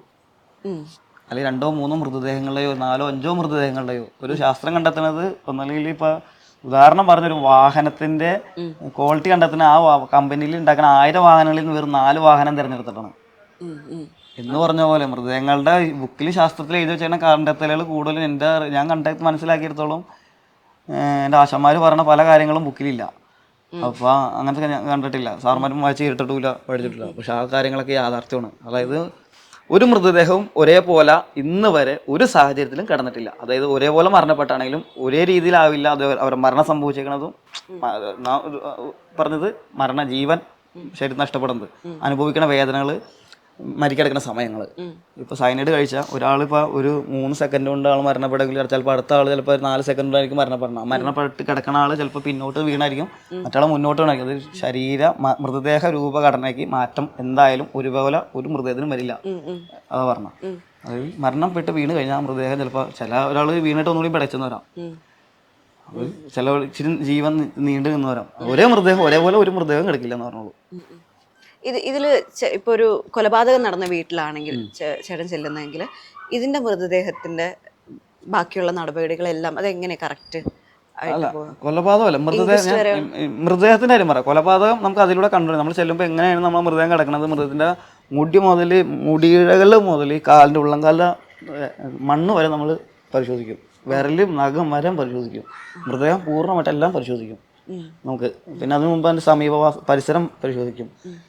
സ്ഥാനമാനങ്ങൾ, കസാരയുടെ, പേപ്പറിൻ്റെ, ഫാനിൻ്റെ, ലൈറ്റിൻ്റെ, മറ്റു സ്വിച്ചിൻ്റെ, ചവിട്ടിയ മണ്ണിൻ്റെ, ചവിട്ടി വീണ മണ്ണിൻ്റെ, ഉറുമ്പ് വന്നിട്ടുണ്ടോ, ഉറുമ്പ് അരിച്ചിട്ടുണ്ടോ എന്ന് വേണ്ടത്, എന്തെങ്കിലും രക്തം എവിടെയെങ്കിലും പോയിട്ട് തുടച്ചു വെച്ചിട്ടുണ്ടോ, വെള്ളം തുറന്നിട്ടിട്ട് എത്ര പൈപ്പിൽ വെള്ളം പോയിട്ട് എന്തോരുന്നവർ, അങ്ങനെയുള്ള A to Z കാര്യങ്ങൾ മൃതദേഹം മർഡറാണെന്ന് തോന്നിയാൽ, സംശയാസ്പദമായതാണെങ്കിൽ നമ്മൾ പരിശോധിക്കും. ആത്മഹത്യ എന്നാണ് വിലയിരുത്തലെങ്കിൽ നമ്മൾ അതിൻ്റെതായ നടപടികൾ സ്വീകരിക്കുള്ളൂ. ഒരു മൃതദേഹം ഒരാൾ ഒരു സ്ഥലത്ത് മരണപ്പെട്ടെന്നത് പറഞ്ഞു, ഇപ്പോൾ ഉദാഹരണം പറഞ്ഞു തൂങ്ങി മരണം. ഞാൻ കണ്ടിരുന്നു ഇവിടെ ഒരാൾ തൂങ്ങി മരിച്ചിട്ടുണ്ടെന്ന് പറഞ്ഞു കഴിഞ്ഞാൽ നമുക്ക് തൂങ്ങി മരിച്ചെന്ന് നമുക്ക് ആർക്കും പറയാൻ കഴിയില്ല. ആൾ മരിച്ചെന്ന് നമുക്ക് പറയാൻ കഴിയില്ല, ഡോക്ടറാണ് തീരുമാനിക്കുക. ആർക്ക് വേണമെങ്കിലും അയച്ചെടുത്ത് ഹോസ്പിറ്റലിൽ എത്തിക്കാം. ആ നിയമം മരണം വന്നിട്ടല്ല ഉദ്ദേശിച്ചത്. മരണം വന്നു കഴിഞ്ഞാൽ മരണപ്പെട്ട് കഴിഞ്ഞാൽ ആരും പറയേണ്ടും കാര്യമില്ല. അതല്ല, ഒരാൾ തൂങ്ങിയിട്ടുണ്ടെങ്കിൽ നിയമമാണ് ഞാൻ പറയണ, അതിന് യാതൊരു നിയമ തടസ്സമില്ല. ആർക്ക് വേണമെങ്കിലും ഒരാൾ തൂങ്ങി കഴിഞ്ഞാൽ അയച്ചിറക്കി ഹോസ്പിറ്റലിൽ എത്തിക്കാം. ഇനിയിപ്പോൾ അവിടെ വെച്ച് മരണപ്പെട്ടെന്ന് വിചാരിക്കും, ഇത് ആദ്യം ഞാനായിരിക്കും കണ്ടാകണം. ഞാൻ പോയിട്ട് പോലീസിനെ അറിയിക്കണം, അല്ലെങ്കിൽ ഞാൻ പോയിട്ട് പോലീസിന് മൊഴി കൊടുക്കണം. ഞാൻ ആദ്യം ഇവിടുത്തെ പോലീസിനെ അറിയിക്കും. എന്നിട്ട് പോലീസ് വന്നത് കാര്യങ്ങളൊക്കെ നോക്കി, പരിസരവും സമീപവും മൃതദേഹവും ചുറ്റുപാടുകളൊക്കെ നോക്കി, മരണം ആത്മഹത്യക്കാണോ ചാൻസ്, കൊലപാതകത്തിനാണോ ചാൻസ് എന്നൊക്കെ നോക്കി, ആത്മഹത്യയാണെങ്കിൽ ഉള്ള നടപടികൾ ആദ്യം മൊഴി എടുക്കാം. ആത്മഹത്യയാണെങ്കിലും കൊലപാതകമാണെങ്കിലും ആരാണ് ആദ്യം കണ്ടത്, നിങ്ങൾ കണ്ട സാഹചര്യം എന്തായിരുന്നു, എപ്പോൾ കണ്ടു, ആരുമായിട്ട് ബന്ധം ഇങ്ങനെ ഉണ്ടായിരുന്നു, അങ്ങനെയുള്ള ബന്ധങ്ങൾ A to Z കാര്യങ്ങൾ എടുത്ത് മൊഴി എടുത്ത് FIR ഇടണം. FIR ഇട്ടിട്ട് വേണം ഇൻക്വസ്റ്റ് നടപടികൾക്ക് വേണ്ടി അവർക്ക് ഇവിടെ വരാൻ. അപ്പോൾ 1.5 മണിക്കൂർ നീണ്ടു നിൽക്കുന്ന നടപടിക്രമങ്ങളാണ് ഇൻക്വസ്റ്റ്. അതായത് 10 മണിക്ക് തുടങ്ങി 11:30 തീർക്കാൻ പാടില്ല. അതിന് മേള എത്ര ആയാലും കുഴപ്പമില്ല, നീണ്ടു പോവാം. തീർക്കുന്ന ടൈം 10 to 11:30. ഒരു ഉദാഹരണമാണ്, കൃത്യം 10 മണിക്ക് സ്റ്റാർട്ട് ചെയ്യണമെന്നല്ല പറഞ്ഞത്, ഏത് സമയത്താണെങ്കിലും അത്രയും ഇൻക്വസ്റ്റ് നടപടികൾ പൂർത്തീകരിച്ച് അതിലെ സംശയങ്ങളും ഇനി ഫോറൻസിക് വരണ്ടാണെങ്കിൽ ഫോറൻസിക്കിനെ വിളിച്ച് അവരുടേതായ രീതിയിലുള്ള നടപടിക്രമങ്ങൾ പൂർത്തീകരിച്ച് അത് കഴിഞ്ഞ് പിന്നെ അത് ഇൻക്വസ്റ്റ് ശേഷം മൃതദേഹം പൂർവ്വസ്ഥിതിയിലാക്കി, പൂർവ്വസ്ഥിതി എന്ന് പറഞ്ഞാൽ നമ്മൾ അഴിച്ചിറക്കിയ സ്ഥിതി നമ്മൾ മലത്തിയെടുത്തു സ്ഥിതിയിലാക്കി അതിൻ്റെ നഗ്നത മറിച്ച് മൃതദേഹം പൊതിഞ്ഞ് നല്ല ഭംഗിയായിട്ട് പൊതിഞ്ഞ് അതിനെ ഹോസ്പിറ്റലിൽ എത്തിക്കും. ആ മൃതദേഹത്തെ ഹോസ്പിറ്റലിൽ എത്തിച്ച് ഏത് മൃതദേഹമാണ് അവിടെ ആദ്യം സീനിയോറിറ്റി, ഏത് ഹോസ്പിറ്റലിൽ വന്നവർക്കാണ് ആദ്യം വന്നവർക്ക് സീനിയോറിറ്റി, അതിന് മുമ്പ് അവിടെ അത് കയറിയിട്ടുണ്ടെങ്കിൽ അതിനുശേഷം പോലീസ് ഇൻക്വസ്റ്റ് നടപടി പൂർത്തീകരിച്ച സംശയങ്ങളും കാര്യങ്ങളും പൂർത്തീകരിച്ച പേപ്പർ ഡോക്ടർക്ക് കൈമാറി അടുത്ത ചിലപ്പോൾ എപ്പോഴാണ് സമയം പറഞ്ഞാൽ അപ്പോൾ കയറ്റാൻ പറയും. നമ്മൾ കയറ്റി മെഡിക്കൽ കോളേജിലാണെങ്കിൽ ത്രാസ് ഉണ്ട്. ത്രാസ് എന്ന് പറഞ്ഞു കഴിഞ്ഞാൽ ത്രാസ് ഞാൻ പറയണ ഇലക്ട്രിക് മൃതദേഹം കിടത്തുന്ന തൂക്കണം. അതിൻ്റെ ഭാരം സ്ട്രെച്ചർ ഉൾപ്പെടെ ഭാരം തൂക്കി അവിടുത്തെ ട്രെയിനിൽ ബന്ധുക്കളാണ്, അത് ബന്ധുക്കളുടെ കടമയാണ്. ഇപ്പം നമ്മൾ ബന്ധുക്കൾ പഴക്കമുള്ളതുകൊണ്ട് നമ്മൾ ബന്ധുക്കളൊന്നും തോന്നുന്നു നമ്മൾ തന്നെ എല്ലാം ചെയ്ത് കിടത്തി തിരിച്ചറിയും. പോസ്റ്റ്മോർട്ടം അതുപോലെ 1.5 മണിക്കൂർ നീണ്ട കർമ്മങ്ങളാണ്. 1.5 മണിക്കൂർ പോലെ എത്ര വേണേൽ നീണ്ടു പോവാം. 1.5 മണിക്കൂറാണ് പോസ്റ്റ്മോർട്ടത്തിന്. എത്ര മൃതദേഹങ്ങൾ എടുത്തിട്ടുണ്ടാവും? എടുത്തതിനൊന്നും കണക്കുണ്ടാവൂല. എത്ര എടുത്തിട്ടുണ്ടെന്ന് വെച്ചാൽ ഒരിക്കലും കണക്ക് പറയാൻ പറ്റില്ല.